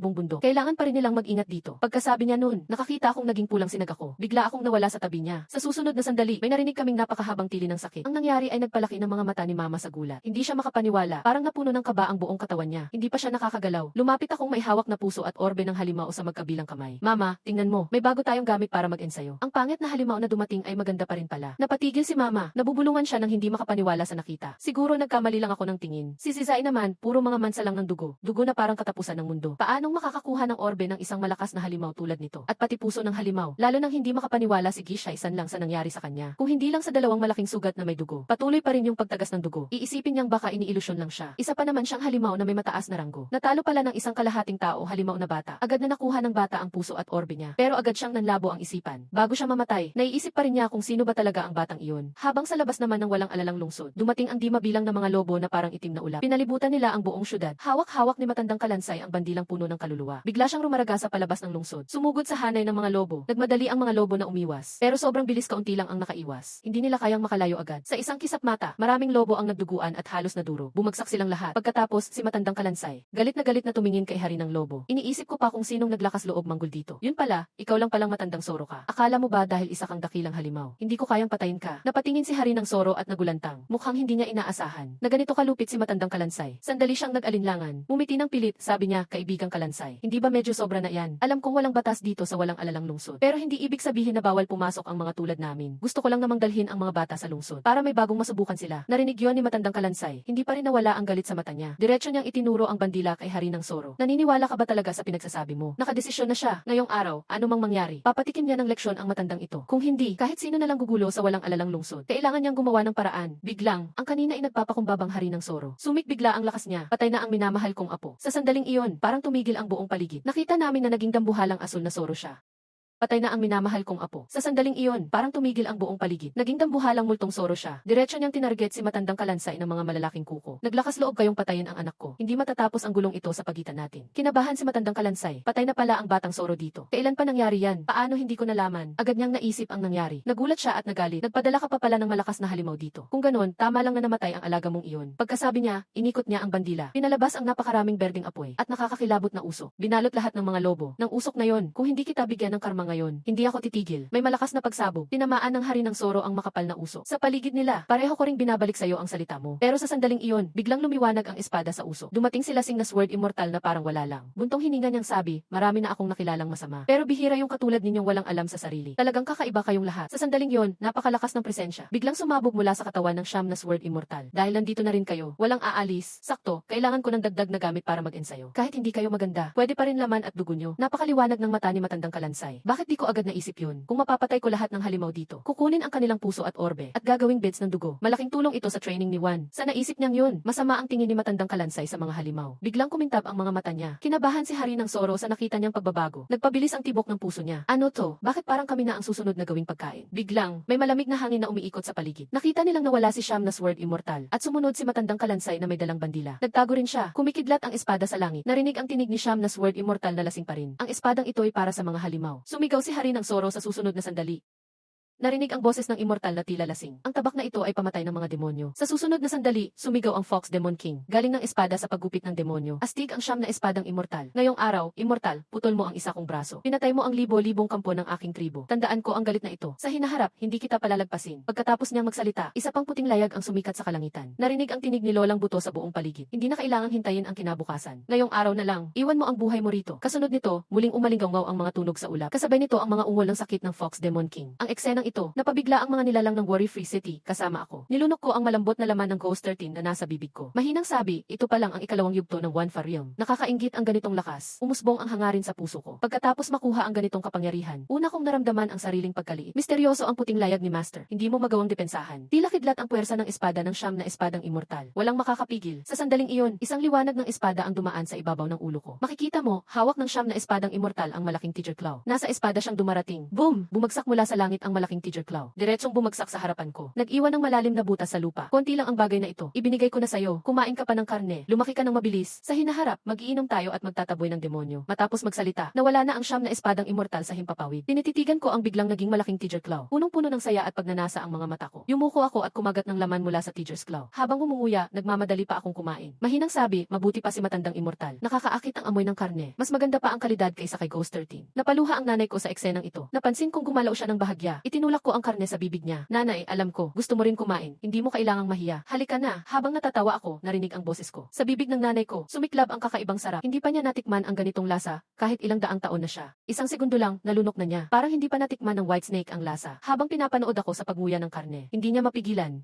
Parang hindi pa natikman ng white snake ang lasa. Habang pinapanood ako sa pagnguya ng karne, napaluha ulit siya. Taimtim na nainis sa sarili. Ang laki-laki mo ng demonyo. Bakit nakikipag-agawan pa ng pagkain sa bata? Sa teritoryo ng Fox Demon sa 10,000 bundok, si Lola Buto ay duguan. Nakasandal sa puting layag. Makikita mo walang laman ang mukha at kamay niya. Nawala na ang laman doon. Walang lakas ang mga paa at nakalugmok sa lupa. Punong-puno ng malalim at nakakatakot na mga pilat ng kuko. Hindi inakala ni Lola Buto na maghahanap lang siya sa Fox Demon na naputulan ng braso ng siyam na espadang immortal. Matinding sugat ang taglay ng demonyo, pero inatake pa siya ng hindi inaasahan. Halos patayin niya ang Fox Demon King. Sa oras ng pamumugot, biglang may nagtatagong demonyo sa teritoryo ng Fox Demon. May natatagong isang nilalang pala, ang nine-headed fire horse na nasa peak ng One Farium Stage 1. Walang respeto, biglang tumulong at sumalakay. Pero si Lola Buto ay makapangyarihang Demon King pa rin. Maraming kaluluwa na sinipsip sa White Bone Banner, kaya't nabuhay siya. Pinapanood ang dalawang bangkay ng Demon King sa lupa. Natawa ng nakakakilabot si Lola Buto. Ang laman, Demon Core at Demon Heart ng dalawang demonyo sa One Farium. Ibibigay sa anak bilang susi ng power. May papasa na ang aking natatanging kasanayan. Masaya siya sa tawa niya. Parang may kakaibang kasiyahan sa mata niya. Sa sandaling iyon, nakaramdam si Lola Buto na lumiwanag ang paligid. Isang dazzling golden light. Nakikita sa kanyang paningin. May isang nilalang na hawak ang bulaklak na papalapit. Ang nakakataka, bawat balat ng katawan niya ay puti, parang demonyo. May malamig na pakiramdam na parang di-living. Nawala ang paborito kong Little White. Hindi ko siya mahanap. Nakita mo ba siya? Nagulat si Lola Buto. Kilala niya ang biglang lumabas na demonyo. Kilala niya ito. Isa ito sa Thousand-Eyed Heaven Wu.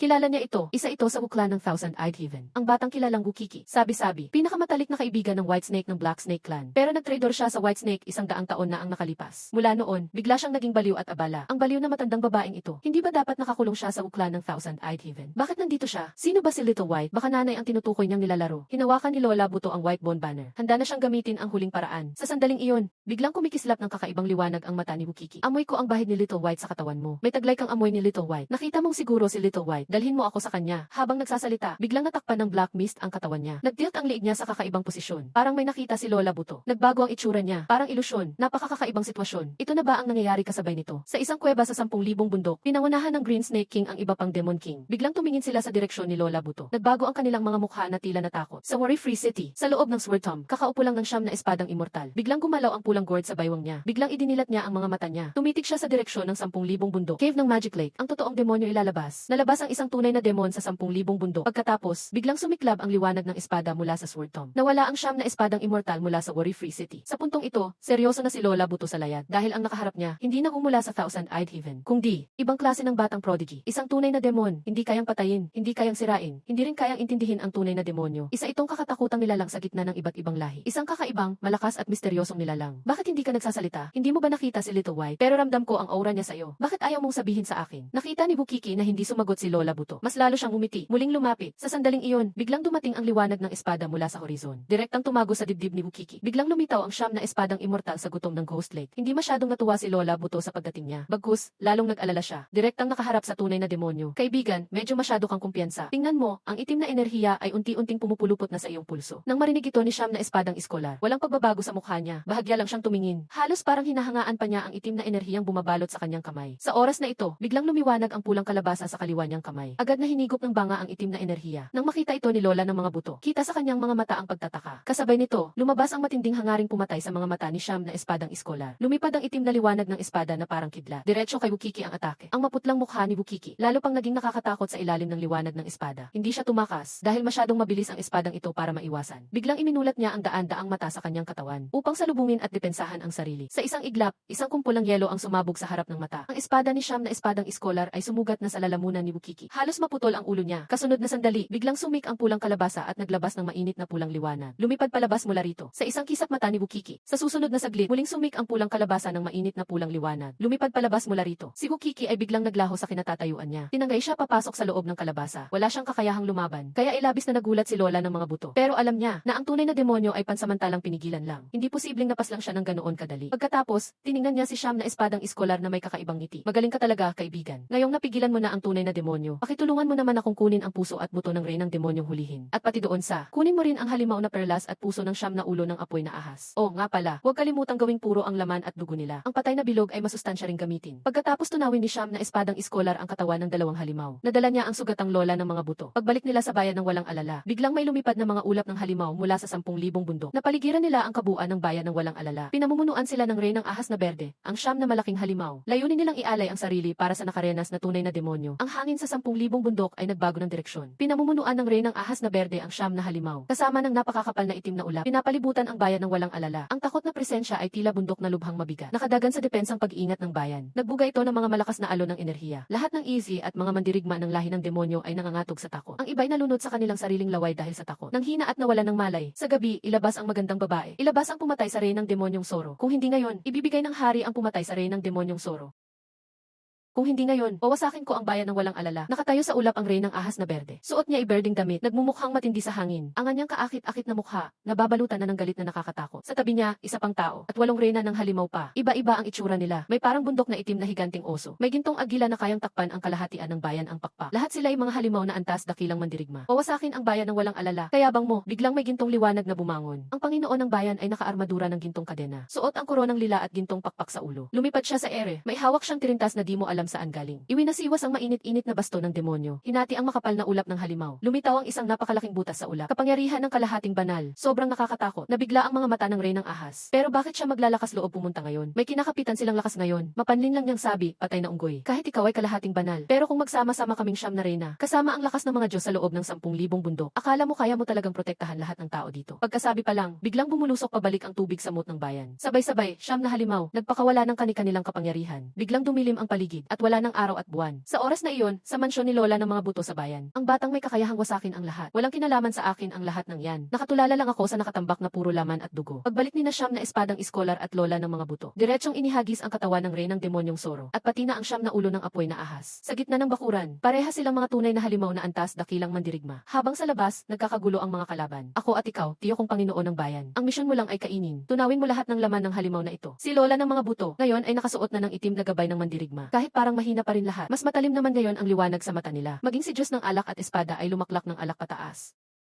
Itinaas ko ang ulo at uminom ng alak. Pinatpat ko ang pulang kalabasa sa balikat. Napigil ko na ang tunay na demonyong aura sa iyo. Kumain ka ng walang alinlangan. Kahit magunaw ang langit ngayon, kami mga matatanda ang babangga. Pinanood ko silang nagbanggaan papataas. Tungo sa pader para harapin ang kalaban. Napaluha ako sa tuwa, umiiyak ako hanggang sa bibig ko. Inang, bantayan mo ako. Sumigaw ako ng malakas. Niluwagan ko ang sarili ko. Wala nang kinatatakutan. Ang batang katawan ko, parang 5 o 6 na taong gulang, agad na nang hina. Biglang bumuka ang pakpak ng kangmo sa aking likod. Ang mga braso ko naging parang malalaking katawan ng baka. Buong katawan ko natakpan ng makintab na kaliskis ng ahas. Kinuha ko ang malayantok na Demon Core ng Fox Demon King. Nilunok ko ng buo. Sa sandaling pumasok sa tiyan ko ang Demon Core. Parang sumabog ang bulkan sa loob ko. Ang mabangis na Demon Power ay lumalaro sa aking ugat. Pero sa oras na ito, nag-full power ang Bull Demon Technique at Snake Technique. Grabe ang paggamit ko ng mga teknike ngayon. Yung enerhiya sa katawan ko parang naging ganit na dragon. Kinain at inubos agad ang mabagsik na Demon Power. Agad na nag-transform. Kinuha ko naman ang Demon Heart ng Fire Python King. Malakas kong minunguya. Ang matinding apoy ay lason. Para sa iba, kamatayan yan. Pero sa akin, pinakamagandang paraan upang palakasin ang katawan. Habang sinisipsip ko ang napakaraming essence. Ang panahon ko, bilis sumulong na walang kapantay. Malapit ko nang maabot ang half-step transforming realm. Pumikit ako, naramdaman ko ang kapangyarihang gustong sumabog sa loob. Sa utak ko, ang punong kahoy ni Golden Snake Empress. Kalapitan ng Bull Demon, ang lamig ng Snake Tribe, at lakas ng kidlat ng Kangmo Tribe. Nagwawala na at nagsasanib lahat sa dantian ko. Ang dapat kong buuin ay magiging ultimate core na wala pang sinuman. Nagwawala na at nagsasanib lahat sa dantian ko. Ang dapat kong buuin ay magiging ultimate core na wala pang sinuman. Sa ibabaw ng Demon Wall, matindi na ang labanan. Si Wuyu City Lord, hawak ang bakal na baston, nilalabanan ang 4 na Demon King. Parang magugunaw ang mundo sa labanan. Si White Bone matanda, iwinawagayway ang mala Ancient One. Palibot ang Ghost Fire sa paligid. Sinusunog niya ang lahat ng malalaking demonyo mula Death City. Si Nine Sword Immortal, nakatayo sa pader ng syudad. Isang mahabang itim at puting espada, umiikot sa katawan. Tinititigan niya ang harap niyang Green Snake Demon King. Napakalamig ng tingin niya. Green Snake, akala mo ba kaya mong sirain ang sword array ko gamit yung mga dala mong kasamaan? Kaya mo ba talagang basagin ang sword formation ko? Umiti pa si Green Snake Demon King kahit hindi galit. Mahigpit niyang hawak ang pulang kalabasa sa biwang ni Nine Sword Immortal. May dumaan na kakaibang itim na liwanag sa mata niya. Nate lang, akala mo ba to'y paghiganti para sa inutil kong kapatid? Talaga bang para sa paghihiganti sa aking kapatid ito? Nine Sword Immortal, napakunot ang noo. Eksaktong oras na, nyanig bigla ang pulang kalabasa sa bewang niya. Hindi alam kung paano, biglang nagpakita ng itim na tatoo ang kalabasa. May silbi itong demonic rune na umalingasaw. Hihik Xiao Bei. Naamoy ko si Xiao Bai. Mula sa kalabasa, lumabas ang nakikiliting tawa ni Wukiki. Sumunod, ang siyam na Demon King sa labas ng bayan. Bukod kay Green Snake, yung 8 pa, sabay nagbago ang mga mata. Sabay-sabay naging itim na itim ang kanilang mga mata. Iniwan nila ang depensa. Naging parang zombie na walang pakiramdam ang mga Giant Python. Walang habas na umatake sa protection array ng Wuyu City. City. Walang pakialam sa pagbabalik ng lakas ng aray. Kahit masugatan at magkaluray-luray. Na demonyo silang lahat, isang hampas lang ng City Lord na paurong sila. Nagbago ang mukha ng Blackbeard Demon. Green Snake, baliw ka na ba? Nagpasok ka ng tunay na demon aura sa sarili mo. Gusto mong mamatay kasama ang buong 10,000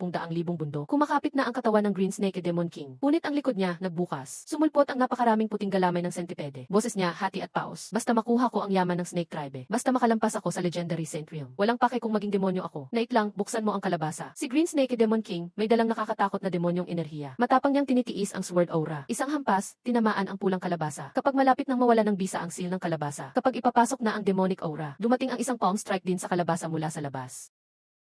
Kapag malapit nang mawala ng bisa ang seal ng kalabasa, kapag ipapasok na ang demonic aura, eksaktong oras, kapwa sumiklab mula sa loob at labas. Boom! Biglang sumiklab pataas ang haligi ng pulang liwanag sa loob ng Wuyu City. Direktang bumuta sa ula. Sumunod, nabigla ang buong 10,000 bundok. Kulang na lang maging dragon, pero hindi pa. Kulang na lang maging baka, pero nagpupumiglas na. Ang haligi ng pulang dugo na tumago sa langit. Parang nilagpasan ang dilim sa itaas ng Wuyu City. Bumukas ng malaking butas ang itim na kalangitan. Umiikot at umuungal ang anino ng dragon elepante sa haligi. Lumibot ang napakalakas na ancient aura. Matindi at marahas ang lakas na ito. Agad na puno ang buong labanan. Yung mga Demon King na naiwan sa Magic Formation. Napahinto sa lakas ng presensya. Sabay-sabay silang natigilan. Ang itim na demonic energy sa mata, napatay pa. Mahina na ang alon, galing mo. Malayo ang ingay na ito. Mas matindi pa sa naging breakthrough ko noon. Ninth Sword Immortal. Habang pinipigilan ng husto ang nagwawalang pulang kalabasa sa bewang. Pinipigilan ding matawan ng malakas. Si White Bone matanda, hawak ang wand ng mga kaluluwa. Hindi malaman, nanginginig ang payat na pisngi sa saya. Ang disipulo ng lola ko. Walang kapantay ang lakas ng batang ito. Walang katulad sa kasaysayan. Unti-unting kumalat ang liwanag. Lumabas ako mula sa dagat ng pulang dugo sa hangin. Ngayon, tumangkad na ako parang 7 o 8 taon gulang. Nalulunod sa pagkahilo ang katawan ng bata. Buong-buo na ang kangmo wing sa likod. Bawat itim na balahibo, naging matalim na espada. Sa hangin, tumutunog ang metal clash. Ang mga kamay ko, natatakpan ng madilim na ulo ng bull demon. At berdeng sutla ng ahas. At ang mga mata ko, ang kaliwa, gininto ang mata ng Snake Empress. Ang kanan, pulang mata na malabalatong dagat ng Red Snake. Pakiramdam ko, parang libu-libong toro at elepante ang tumatakbo sa puso ko. Halos hindi na kaya ng katawan ang lakas. Sumabog na enerhiya. Gusto ko na agad maglabas ng lakas. Tumingin ako mula sa itaas. Sinipat ko mga Demon King sa labas. Dumila pa ako sa labi ko. Ikot ko na ang bibig ng demonyo. Tama ang sabi ni Inang. Magandang lugar nga dito. Napakalaking buffet ito. Isang Demon King na itim ang mata. Punong-puno ng mabahong demonic aura. Blackbeard King. Parang nainis sa tingin ko. Iniwan niya ang atake sa formation. Sumigaw at lumipad pa itaas. Ang napakalaking palad niya, parang bundok. May dala pang malademonyong lakas ng One for Realm. Direktang bumagsak ang malabundok na palad. May dala pang malademonyong lakas ng One for Realm. Direktang pabagsak sa akin. Mag-ingat ka, bata. Yan si Black Wind King. Napakalakas. Galing sa loob ang sigaw ng inang ko. Sa lakas, napangiti ako. Kita mong puro puti ang ngipin ko. Walang espesyal na kilos. Hindi ako umiwas. Biglang pumatunog ang kangmo wing sa likod. Bogsh! Naglabas ng white shockwave sa hangin. Bilis ng kidlat ang galaw ko. Kahit ang siyam na espadang immortal ay namangha na. Sa isang iglap, parang bomba na akong lumipad. Sinalubong ko ang dambuhalang palad ng oso. Lakas ng dakilang elepante at baka. Suntok ng demonyong baka. Ang maliit kong kamaong may kaliskis ng ahas ay tumama ng malakas sa malaking palad ni Haring Itim na hangin. Rinig ang langit-ngit ng nababali, talagang nakakakilabot. Sa gulat ng aking amo, yung itim na oso na nasa antas ng One for Realm. Yung kamay na kayang durugin ang bundok. Diretsong naging mga piraso ng laman sa isang suntok ko lang. Ang nakakakilabot na lakas ay dumaloy pa sa buong braso niya. At walang hirap na pinira-piraso ang kanang braso niya hanggang naging ulap ng dugo. Parang bulok na kahoy, nadurog ang buo niyang kanang braso. Sumigaw na nakakabinging ungol ang itim na oso. Kahit ang demonyong enerhiya sa mga mata niya, nawala dahil sa matinding sakit. Pero hindi ko siya binigyan ng kahit anong pahinga. Ang mga pakpak ko sa likod ay naging matalim na itim na talim. Mabilis na pinilas ang makapal niyang armor sa dibdib. Ang maliit kong kamay na may kaliskis, biglang sumaksak sa malapad niyang dibdib. Kasabay ng mainit na pakiramdam, malakas kong hinila palabas. Pati puso niya, tumatalon pa. Tatlong demonyong ki ito, kasama ang isang malakas na itim na enerhiya. Pinilit ko itong bunutin mula sa kanya. Mukhang mamantika itong to. Pero pwede pa namang kainin. Binuka ko ang maliit kong bibig at walang alinlangan na kinagat ko agad. Sumaboy sa mukha ko ang dugo ng hari ng demonyo. Lalo akong nasabik, lalo akong nag-init. Isang atake, napatay agad ang demonyong oso ng One for Realm. Nyugyog ng eksena ang buong labanan. Kahit ang pinuno ng Wuyu City sa pader, pati na rin ang mga tao sa loob ng syudad. At mga kultivador sa loob ng syudad. Lahat sila ay parang nakakita ng halimaw habang nakatitig sa akin. May narinig pang lumunok ng laway. Sino ba talaga ang ganitong kalupit na halimaw? Kahit ang demonyong hari ay ginagawang merienda lang. Habang sa kalangitan, hindi alam na ang King Shi Demon King na atake ng atake kay immortal ng siyam na espada. Ngayon ay tumutulak palapit sa akin. Sa mukha niyang puno ng mga sentipede dahil sa demonyong anyo. Pati na rin ang mga natanggal na bahagi na puno ng matinding galit. Ang lahi niya ay X1 Serpent. At yung pakpak ay Camurace pa. Ano ka ba talaga?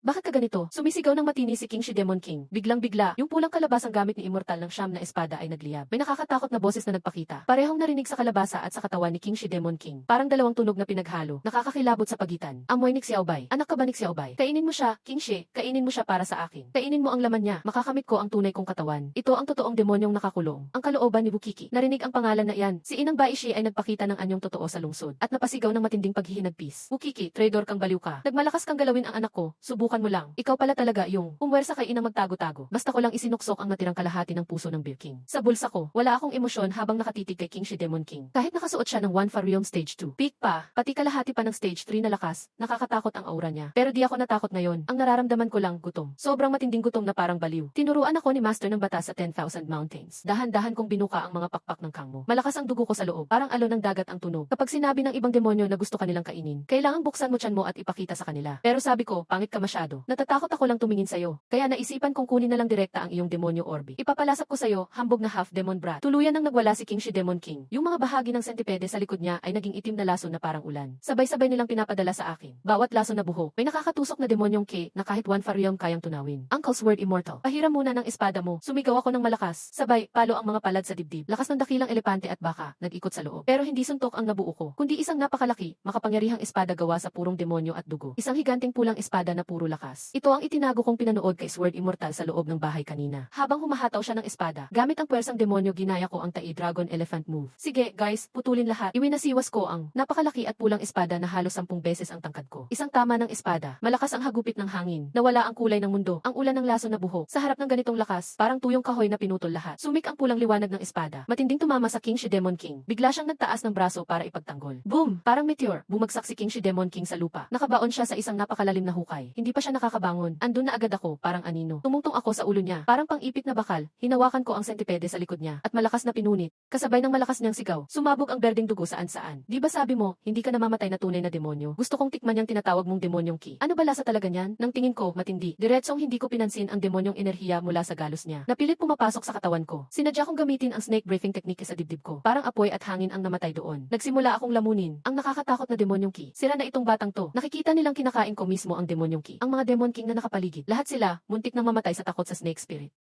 Nakikita ng mga multo na kinakain niya ang tunay na enerhiya ng demonyo. Ang mga hari ng demonyo sa labas ay natakot ng labis nang makita ito. Sa ilalim ng lihim na salamangka ng ahas at ng dalisay na lakas ng kalahating demonyong katawan, ang tunay na enerhiya ng demonyo na pumasok sa loob ko ay walang lakas na kahit tumigil o lumaban. Agad iyong napurong maging dalisay na enerhiya. At ito'y bumalik sa loob ko bilang puro na enerhiya ng demonyo. Hindi impossible. Paano mo natutunaw ang aking tunay na enerhiya? Hari ng berdeng ahas, o dapat sabihing ang kalooban ni Wukiki ay napasigaw sa matinding takot. Anong imposibleng mangyari dyan? Napangisi ako ng malamig, diretsong binutas ng mga balas ang kamay ko ang puso ni berdeng ahas. Akala mo ikaw ay hindi maitukoy na nilalang ng lagim. Sa akin, mas parang isang maanghang na chichirya ka lang. Hindi na kinakain at habang nawawala ang kapangyarihan ng demonyong perlas, ang mga mata ni berdeng ahas ay nawala ng liwanag. Maging ang sinaunang demonyong aura ay nawala ng kinakapitan at umungol ng mahina at naglaho sa ere. Yung perlas ng demonyo ko, tumingala ako sa langit. Nakita ko ang natitirang mga hari ng demonyo na nanginginig sa takot. Napangiti ako ng inosente, mga tito at kuya. Sino ang susunod na magiging merienda ko? Medyo titigil muna ang kwento dito. Pahinga ka muna saglit. Baliw na ngayon ang bida sa pagpatay. Hindi lang niya pinatay si Blackbeard ng ganun kabilis. Kinain niya rin ang demonyong berdeng ahas ng buhay. Pati ang tunay na enerhiya ng demonyo, ginawa niyang sariling chichirya. Nanginginig sa takot ang natitirang mga hari ng demonyo. Habang hawak ko ang nangingitim na perlas, may tumutulo pang itim na dugo para silang papuririt na umatras. Mga makapangyarihang hari ng demonyo sa buong henerasyon. Ngayon, sa harap ko na parang bata lang, mga 7 o 8 taong gulang, kalahating demonyo.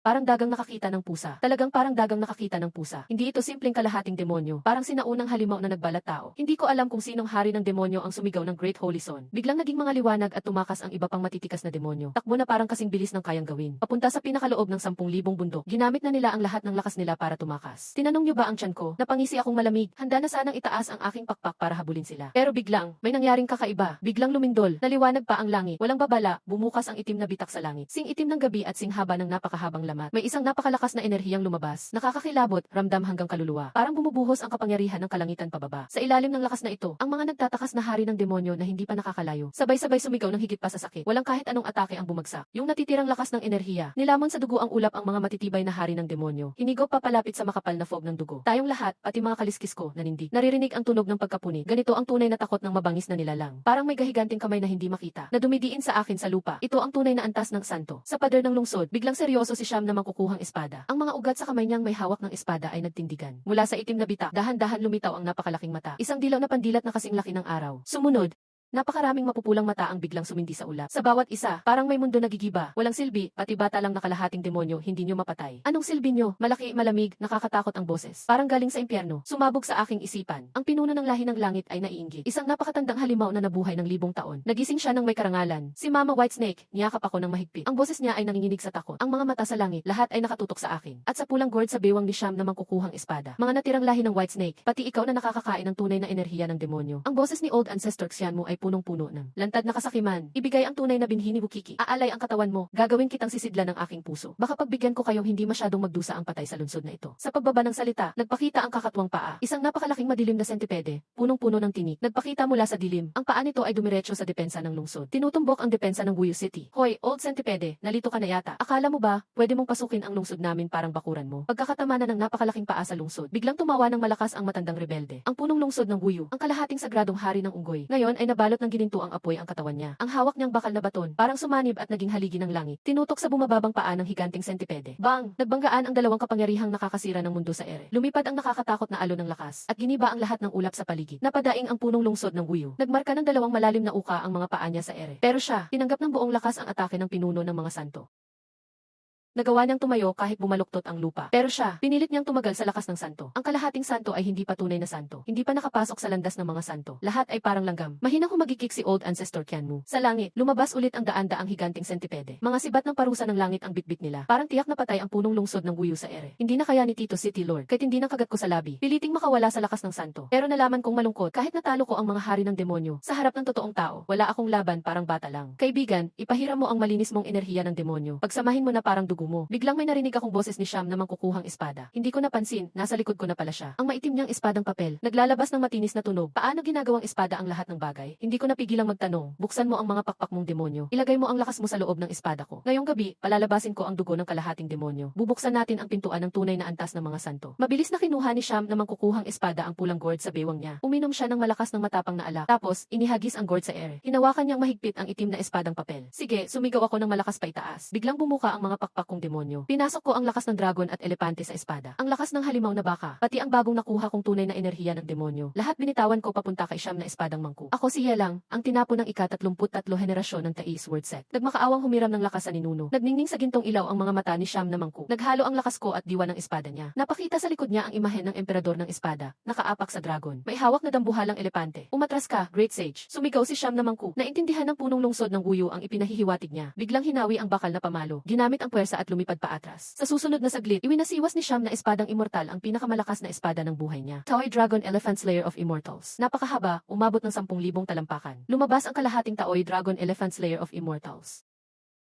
Napakahaba, umabot ng 10,000 talampakan. Naging kalahating itim, kalahating puti. Kasama ang madugong anino ng dragon elepante at nakakatakot na enerhiya ng espada. Ang gulong ng tangke ay parang buwan na sumusuong paakyat. Mabagsik na tinaga ang katawang binago ni Qianmu. Sa isang iglap, napilas ang espasyo. Naputol maging ang mga batas ng mundo. Direktang dinurog ang napakalaking, madilim at gintong katawan ng puno bata. Mga langgam, nangahas kayong saktan ang aking anyong tao. Nagingit-ngit at nasasaktan si Qianmu sa kanyang sigaw. Sa isang iglap, sa puno bata niyang katawan, may naiwan na malalim, dugong sugat ng espada. Bumuhos na parang ulan ang sagradong madilim gintong dugo. Bumagsak sa gitna ng 10,000 bundok. Biglang naging magma ang maraming bundok. Angas, sumigaw ako sa tuwa. Halos hindi na inaalintana ang lupaypay na Joseph. Pero hindi pa tapos ang panganib. Nasugatan man ang anyong tao ng Immortal Wood Elder. Patuloy pa ring lumalalim ang bita. Masalimuot na kapangyarihan. Hindi maintindihang kilabot. Dahan-dahang nagigising mula sa kailaliman ng bita. Patay tayo. Ang espada kanina, nasugatan lang ang anyong tao niya. Pero ngayon, pilit siyang bababa dito ng buong katawan. Namumutla si Lola ng mga buto. Sinapo ang nanghihina na Sham na espadang immortal. Darating na ang totoong antas ng banal. Ang buong mukha ng matanda. Tahimik na parang libingan ang Wuyu City. Biglang-bigla, yung kakaibang enerhiya sa loob ko. Mula sa bewang ng berdeng ahas, dumating ang purong demonyong hangin. Bigla itong kumilos ng kakaiba. Mabilis kong nakita sa aking kanang mata. Sa likod ng malaking bitak kay Qianmu, parang may isang dambuhalang sinaunang, at sobrang lamig na pinto ang tansong ahas. Inay, ano yun? Itinuro ko ang anino sa langit. Tuyot ang boses ko. Sumunod ng tingin si Inay. Biglang naging pula mula sa pamumutla ang mukha niya. Halos nanginginig ang boses niya. Isinambit ang 4 na salita, sinaunang lupa ng ahas. Gumalugulong na ingay. Nagingit-ngit habang sumigaw si Qianmu. Ano nga ba? Ang puwang sa langit na binuksan ng Sham na espadang immortal. Isang mas nakakatakot na punit ng pangil ng elepante. Parang magmaang madilim gintong gintong banal na dugo. Pinasingaw ang moat ng Wuyu City hanggang sa nawala. Mga langgam ng Taoist word sect. Naging ulap na lang kayo, mga langgam ng Taoist word sect. Kasama o yung patay na unggoy. Nangahas kayong saktan ako. Ngayon mismo, darating ako ng totoong katawan. Gagawin kong purong impyerno ang buong paligid. Sa kailaliman ng bitak, isang halimaw na lampas, alam mo kung gaano kalaki. May libong pares ng madilim gintong pakpak sa likod. Pinipiga ang hangganan ng espasyo. Piliting pumasok mula sa kabilang mundo. Yun ang tunay na banal na lakas. Hindi na parang hukag na inkarnasyon, kundi parang konkretong karayom sa katawan. Matindi ang pasok sa kaibuturan ng lahat ng buhay. Kahit si Wuyu na kalahating banal, biglang sumuka ng dugo ang pinuno ng lungsod. Sumandal sa bakal na pamalo at lumuhod sa ere. Ang gintong baluti niya, nawala ang kinang. Hindi nakakayanin ni amo ng yelang. Mas matindi ang anyong tunay ng matandang uod kaysa dati. Mas malala ang lagay ni Siyam na espadang immortal. Yung isang espada kanina, naubos lahat ng lakas niya. Ngayon di na kayang lumutang. Diretsong bumagsak sa lupa. Nahuli agad ni Lola ng mga buto. Tapos na, wala na tayong laban. Darating na ang tunay na banal na katawan. Maliban na lang kung may banal na tao ng sangkatauhan. Kung hindi, walang makakatigil sa pagbagsak ng mundo. Nakatingala si Lola ng mga buto sa langit. Yung mga mata ng uod na animoy sumasaklaw sa langit. Parang binasahan na ng hatol ang mga bangkay. Sa napakahigpit na desperasyon, ramdam kong kumukulo ang dugo ko. Kanina, naubos ang lakas ko dahil sa espada. Pero yung madilim na dila sa aking kanang mata, parang nanggigigil pa rin. Mahigpit na hinawakan ang aninong pinto ang tansong ahas. Dumadagundong, kumalabog ang puso ko. Bumalik sa isip ko ang eksena ng pagpatay. Purong demonyong enerhiya. Sa isang iglap, nagwala sa loob ng katawan ko. Humantong lahat sa aking kanang mata. Hindi niya ako tiningnan ng masama. Bagkus, parang susi na nagigising. Malakas akong nakaramdam ng tugon sa pintuan ng sinturon. Hinawakan ko agad ang espiritu ng puting ahas. Paos ang boses. Tinatawag ako ng pintuang iyon. Nanlaki sa gulat ang buong katawan ng ina at puting ahas. Tinitingnan niya ako na parang hindi makapaniwala. Sa kanyang kanang mata, ang pulang liwanag na parang dugo ay naghalo sa itim. Biglang pumatak ang luha. Zai, hindi ka purong Suan Snake. Nagising ka na. Tanging mga pinuno ng Suan Snake lang ang nakakaramdam niyan. Resonansya ng lupa, pamana ng lahi. Ano ba talaga ang natatagong kayamanan? Nagmadali akong nagtanong. Si Qian mula Ozu mula sa langit, kalahati ng katawan labas na. Umaagos ang mabahong banal na likido mula sa kanyang bibig. Walang tunay na kayamanan ang Suan Snake Clan. Malungkot na napangiti si inay, pero sa mata ay may matinding determinasyon. Ang totoong kayamanan ay ang dugo ng lahi mula sa sinaunang lupa ng Suan Snake. Noong araw, pinainom kita ng puso kong dugo. Nasa loob mo na mismo ang susi. Ano? Nanlaki ang mata ko. Si Qian mula Uyaw gusto lang ang susi na yan. Kaya siniraan ang aming lahi 100 taon na ang nakalipas. Biglang nagkalkula si inay. Itinaas ko ang kamay ko sa himpapawid. Zai, may totoong demonyong ki sa loob mo. At may dalang kadalisayan ng dugo ng aming Suan Snake Clan. Sige, buksan mo ang pintuang iyon. Ipakita sa kanila kung ano talaga ang mundong 10,000 Mountain. Gustong buksan ang Bronze Gate ng sinaunang lupa. Panaginip lang iyan. Si Qian mula Ozu sa himpapawid, ramdam na rin niya ang kakaibang kilos ng bronze door. Ang milyon niyang ama, may parang baliw at takot sa kanyang mata. Biglang umigkas ang dambuhalang katawan ng uod. Isang dambuhalang madilim gintong kuko ang bumalot sa langit. Diretsong sumugod sa ulo ko. Laozhang, simulan na. Ako ang kalaban mo, Laosun. Galit na sumigaw si Commander Wuyu City. Sinunog ang kalahating banal na lakas. Sinubukang buhatin muli ang baston para salag ang langit. Commander Tito, umatras ka. Sumigaw ako ng malakas. Nag-vibrate ang pakpak ng kangmo sa likod ko. Sumugod ako mismo sa higanting banal na kamay. Lakas ng dragon at elepante. Magtipon sa Demon Orbi. Sunugin ang tunay na kinang demonyo. Lahat ng lakas sa paligid ko. Kahit ang bagong labas na Demon Orbi. Ginamit ko lahat hanggang huling patak. Ang kanang mata ko. Naglabas ng napakakapal na pulang sinag. Hindi tinamaan si Qian mula Uzu ng sinag na iyon. Bagkus, mula sa kanang mata ko.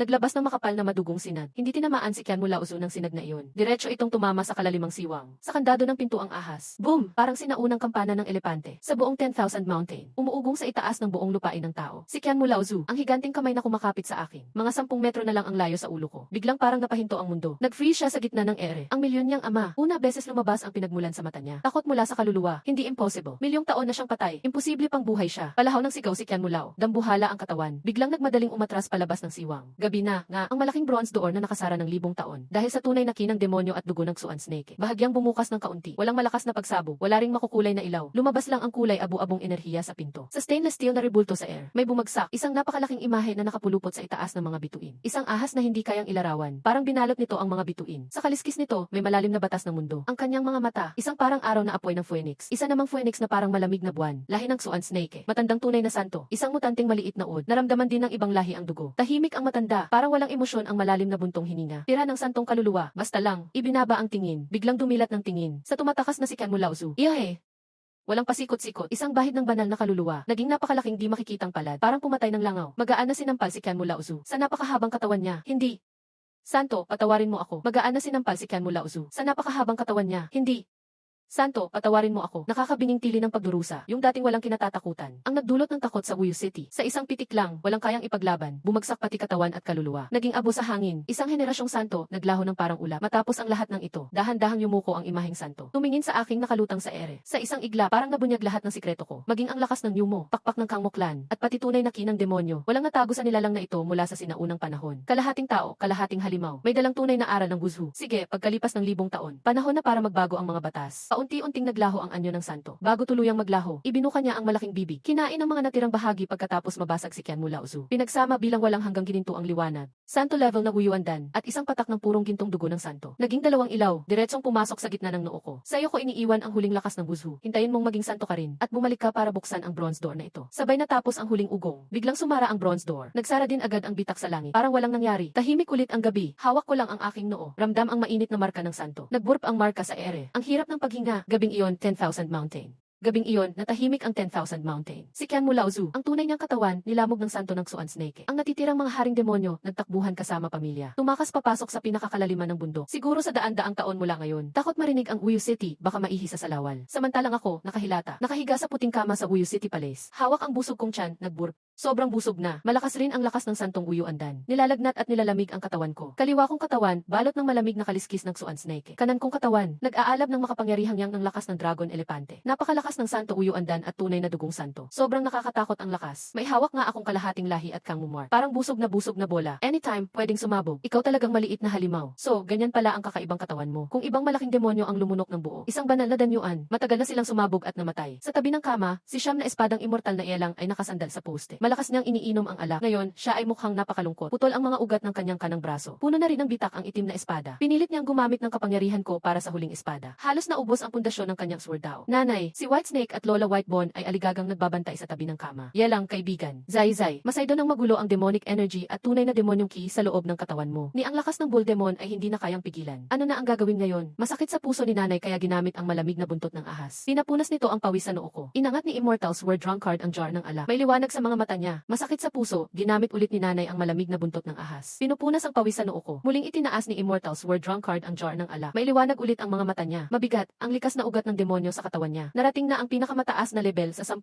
bundok. Ngunit lahat ng sobra ay masama rin. Kasi may kalahating dugo siyang tao. Kung hindi siya makakakuha ng pinakamataas na tao na ki. Para balansehin ito, balang araw tuluyan siyang sasakupin ng puwersang demonyo. At magiging isang halimaw na wala nang alam kundi ang magwasak. Pagdating dito, matamang tumingin sa akin si Siyam na espadang immortal. Bata, ayaw mo ba na lahat ng lakas sa tiyan mo'y maging iyo talaga? Maging totoong abilidad mo na yan. Gusto ko syempre. Pag nakakain na, hindi na niluluwa yan. Walang dahilan para iluwa ang kinain. Galit kong sagot. Tumayo si Siyam na espadang immortal. Sumama ka sa akin sa lupain ng tao. Pumasok ka sa sekta ng Tais Word. Sa loob ng Tais Word sect, may sinaunang bathing pool ng mga espada. May daladalang pinakapurong sword ki ng lahi ng tao. Basta magbabad ka doon ng 49 na araw. Hindi ka lang magagawang lubos ang power ng sacred pill. Pwede ka pang magkaroon ng perpektong ugat ng tao at demonyo. Pupunta ka ng lupa ng tao. Nakatiklop ang kilay ni Lola Whitebone. Doon, puro mga cultivator ang namumuno. Ikaw, puno ng demonic ki. Walang problema, pumasok si City Lord ng Wuyu. Binigay niya sa akin ang isang medalyon na hindi ginto o jade. Ito ang kitchen medal ko bata. Gamitin mo ang Dragon Elephant Power. Itago mo ang mga pakpak at demonic spirit sa katawan mo. Basta di mo ilalantad ang tunay na anyo mo. Basta may kitchen medal na nagtatago ng aura. Kahit isang banal na tao, hindi nila malalaman na mayroon kang demonic ki. Sinubukan kong magpatawid ng Dragon Elephant Power. Totoo, ang mga itim na pakpak ko naging totoo sa likod. Lumitaw ito sa balikat at dibdib ko. Pati mga kaliskis ko'y nawala sa ilalim ng balat ko. Pagtingin ng mabilis, parang isa akong makislap at cute. Mukha akong sobrang energetic. Pagtingin mo, parang isa akong makislap at cute ulit. Litaw ang spiritual energy, parang 7 taong gulang na tao. Baby nanay, teacher, malungkot akong tumingin sa kanila. Sige anak, punta ka na. Maski may luha si nanay, mas nangingibabaw ang pride. Hindi ka na kayang hawakan ng 10,000 bundok. Mag-seclude si nanay sa Wuyu City para refine ang true holy key na binigay mo sa akin kanina. Pagbalik mo dito sa bundok, ako ang iyong matatag na suporta. Ngumiti rin si Lola Whitebone. Alalahanin mong apo kita. Pagpunta mo sa mundo ng tao, huwag magpalugi. Sino mang kumalaban sa'yo, tanggalin mo ang puso niya at hilahin ang ugat niya. Kung bumaba si Grandfather of Heaven, si Master at si City Lord ang bahala sa iyo. Lupain ng mga tao. Tais Word Sect. Balita ko ang daming magagandang talino dyan. Pati mga alagang mataba at mapuputi na guard beasts. Ewan ko lang kung anong lasa ng mga tao roon. Ano kayang lasa nun? Naisip ko yan. Hindi ko napigilang lunukin laway ko. Isang kalahating buwan. Silangang Shenzhou, gitna ng mainland. Tais Word Sect. Sa labas ng entrance, balot ng ulap ang paligid. 10,000 espada, turo diretso sa langit. Ang kabuang spiritual energy ay dumadaloy sa bawat mundo. May minsang dumadaan na napakalaking crane at dragon sa ulap. Umiingay ang huni ng crane at sigaw ng dragon. Kuya, ang lalaki ng mga ibon at ahas nyo dito. Mas mataba sila kaysa sa 10,000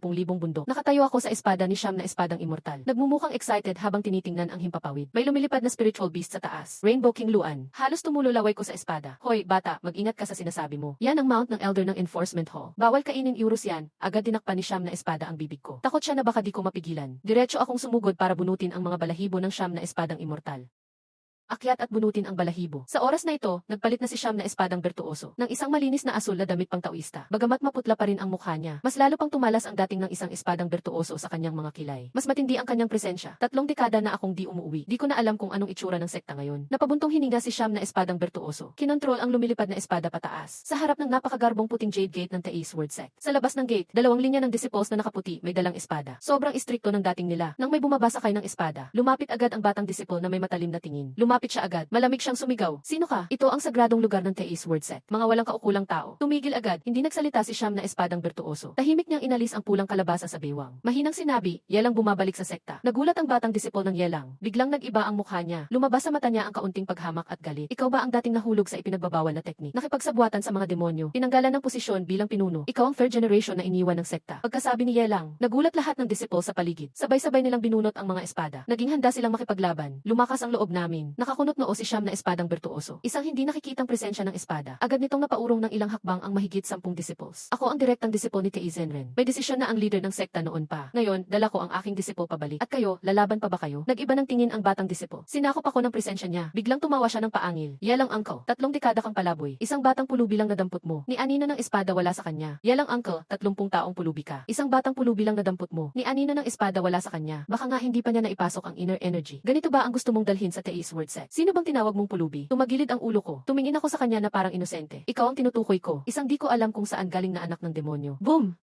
Hindi pa natapos ang salita ng binata. Nawala na ako sa kinatatayuan ko. May maririnig kang malakas na tunog. Yung astig na disciple kanina. Parang elepante na biglang tumumba. Lumalabas na ang mga mata niya. Nasa harap niya ako. Ang maliit kong kamaong. Magaan lang na nakadikit sa tiyan niya. Sa susunod na segundo, parang nabomba siya. Boom!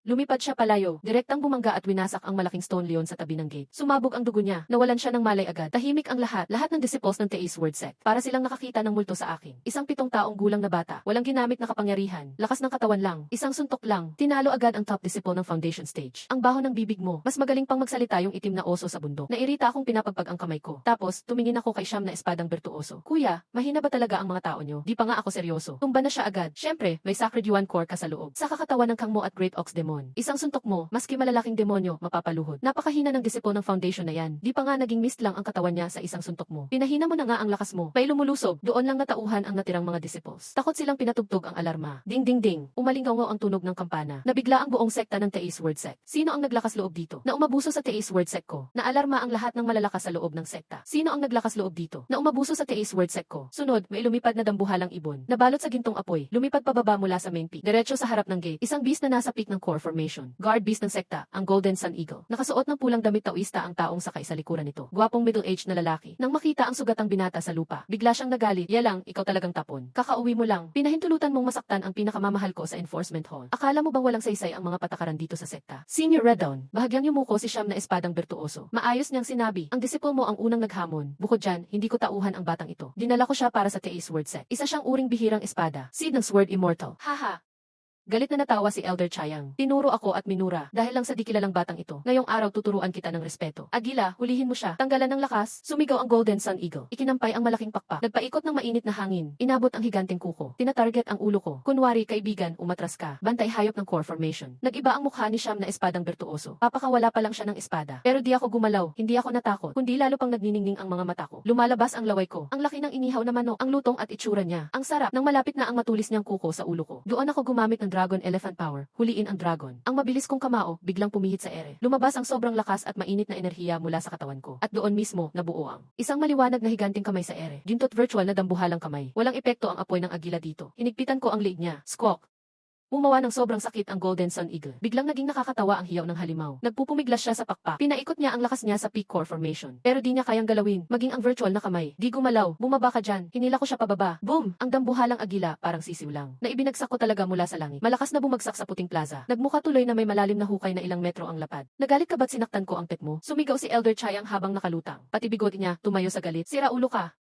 Pagbabayaran mo to, patay na ako, di mo ba nakitang maghahapunan ang boss mo? Wala akong pakialam, sinulyapan ko siya. Kasabay ng daan-daang disciples ng Teis Word Set. At ang mga tinging parang nakita ng multo ni Elder Chayang. Direktang tumalon ako sa likod ng agila. Hinawakan ko ang gintong pakpak na mas malaki pa sa akin. Huminga ako ng malalim, crack, kasabay ng nakakakilabot na tunog ng butong na bali. Bigla akong sumabog ng lakas. Ang isang malaking pakpak ng gininto ang agila ng Fearson. Pinunit ko ng pira-piraso. Napasigaw ng pinakamatindi sa buhay nito ang gininto ang agila. Bumuga ng gintong dugo. Ulan ng apoy sa buong barko. Ang init, pero sobrang dami ng fire kit dito. Hindi ko pinansin ang apoy na kayang sunugin ang karaniwang tagasanay. Ulan ng apoy, sobrang init, pero sulit dito sa fire kit. Hindi ko pinansin kahit kayang gawing abo nito ang mga ordinaryong tagasanay. Ng dugo ng Fearson, diretso akong yumuko sa sugat ng agila. Malaking lunok ng mainit na golden core. Naubos ko ang 7 dugo ng halimaw. Hindi ko nakalimutang gumamit ng tunay na demonyong ki. Ang malaking gintong pakpak na pinunit ko. Nilinis ko ng maayos ang mga balahibo. Tinaas ko ito sa ere. Kuya, paapoy naman. Dumagsa ang purong yang energy ng lakas ng dragon elepante sa kamay ko. Diretsong isinabit ang 1,000 kilong pakpak. Sa apoy, sinimulang ihaw. Naglalabas ng mantika. Maamoy sa lahat ng dako. Tahimik ang lahat. Ramdam ng mga may-ari ang pagkabali ng pananaw. Taong ginagawa to, sa harap ng elder ng enforcement hall. Katabi lang, ngunit kamay ang core protector beast ng sekta. Tapos mismo sa harap ng gate nag-ihaw. Ang bango, konting kumin masarap pa. Kumuha ako ng malaking kagat ng malutong na karne ng agila. Naglalaway habang tumingin sa taas. Nakapako sa air si Elder Chayang. Sabay pakawala ng inosenteng matamis ng ngiti. Uy, di ba sabi ng matanda na yan tatanggalin ako? Baba ka na, hati tayo sa pakpak na to. Tara, pag-usapan natin ng maayos. Kumalabit ang katawan niyang Changhun. Tinitigan ang dugong tumutulo sa labi ko. Biglang, naramdaman niya ang takot mula sa kaibuturan. Pag-usapan, parang tunay na sinaunang halimaw ka eh. Di ba sabi mo gusto mong mag-usap? Anino ng demonyo ka talaga? Bitawan ang formation, Tei Demon Slaying Sword Array. Patayin siya. Napatalon sa takot si Elder Chayang. Nakakainis ang mga tao. Kahit kumain di pa mapayapa. Napabuntong hininga akong may panghihinayang. Nilagay ko ang tira sa special ring. Regalo ni Granny Whitebone. Tapos dahan-dahan akong tumayo. Pinunasan ko ang dugo sa labi. Tumingin ako sa daan-daang disipulong bumubuo ng sword array sa langit. Sa kanang mata ko, kumikislap ang pulang mata ng ahas. Ayaw niyo mag-usap pala. Turuan ko kayo. Ang prinsipyo ko Euros gamit ang lakas.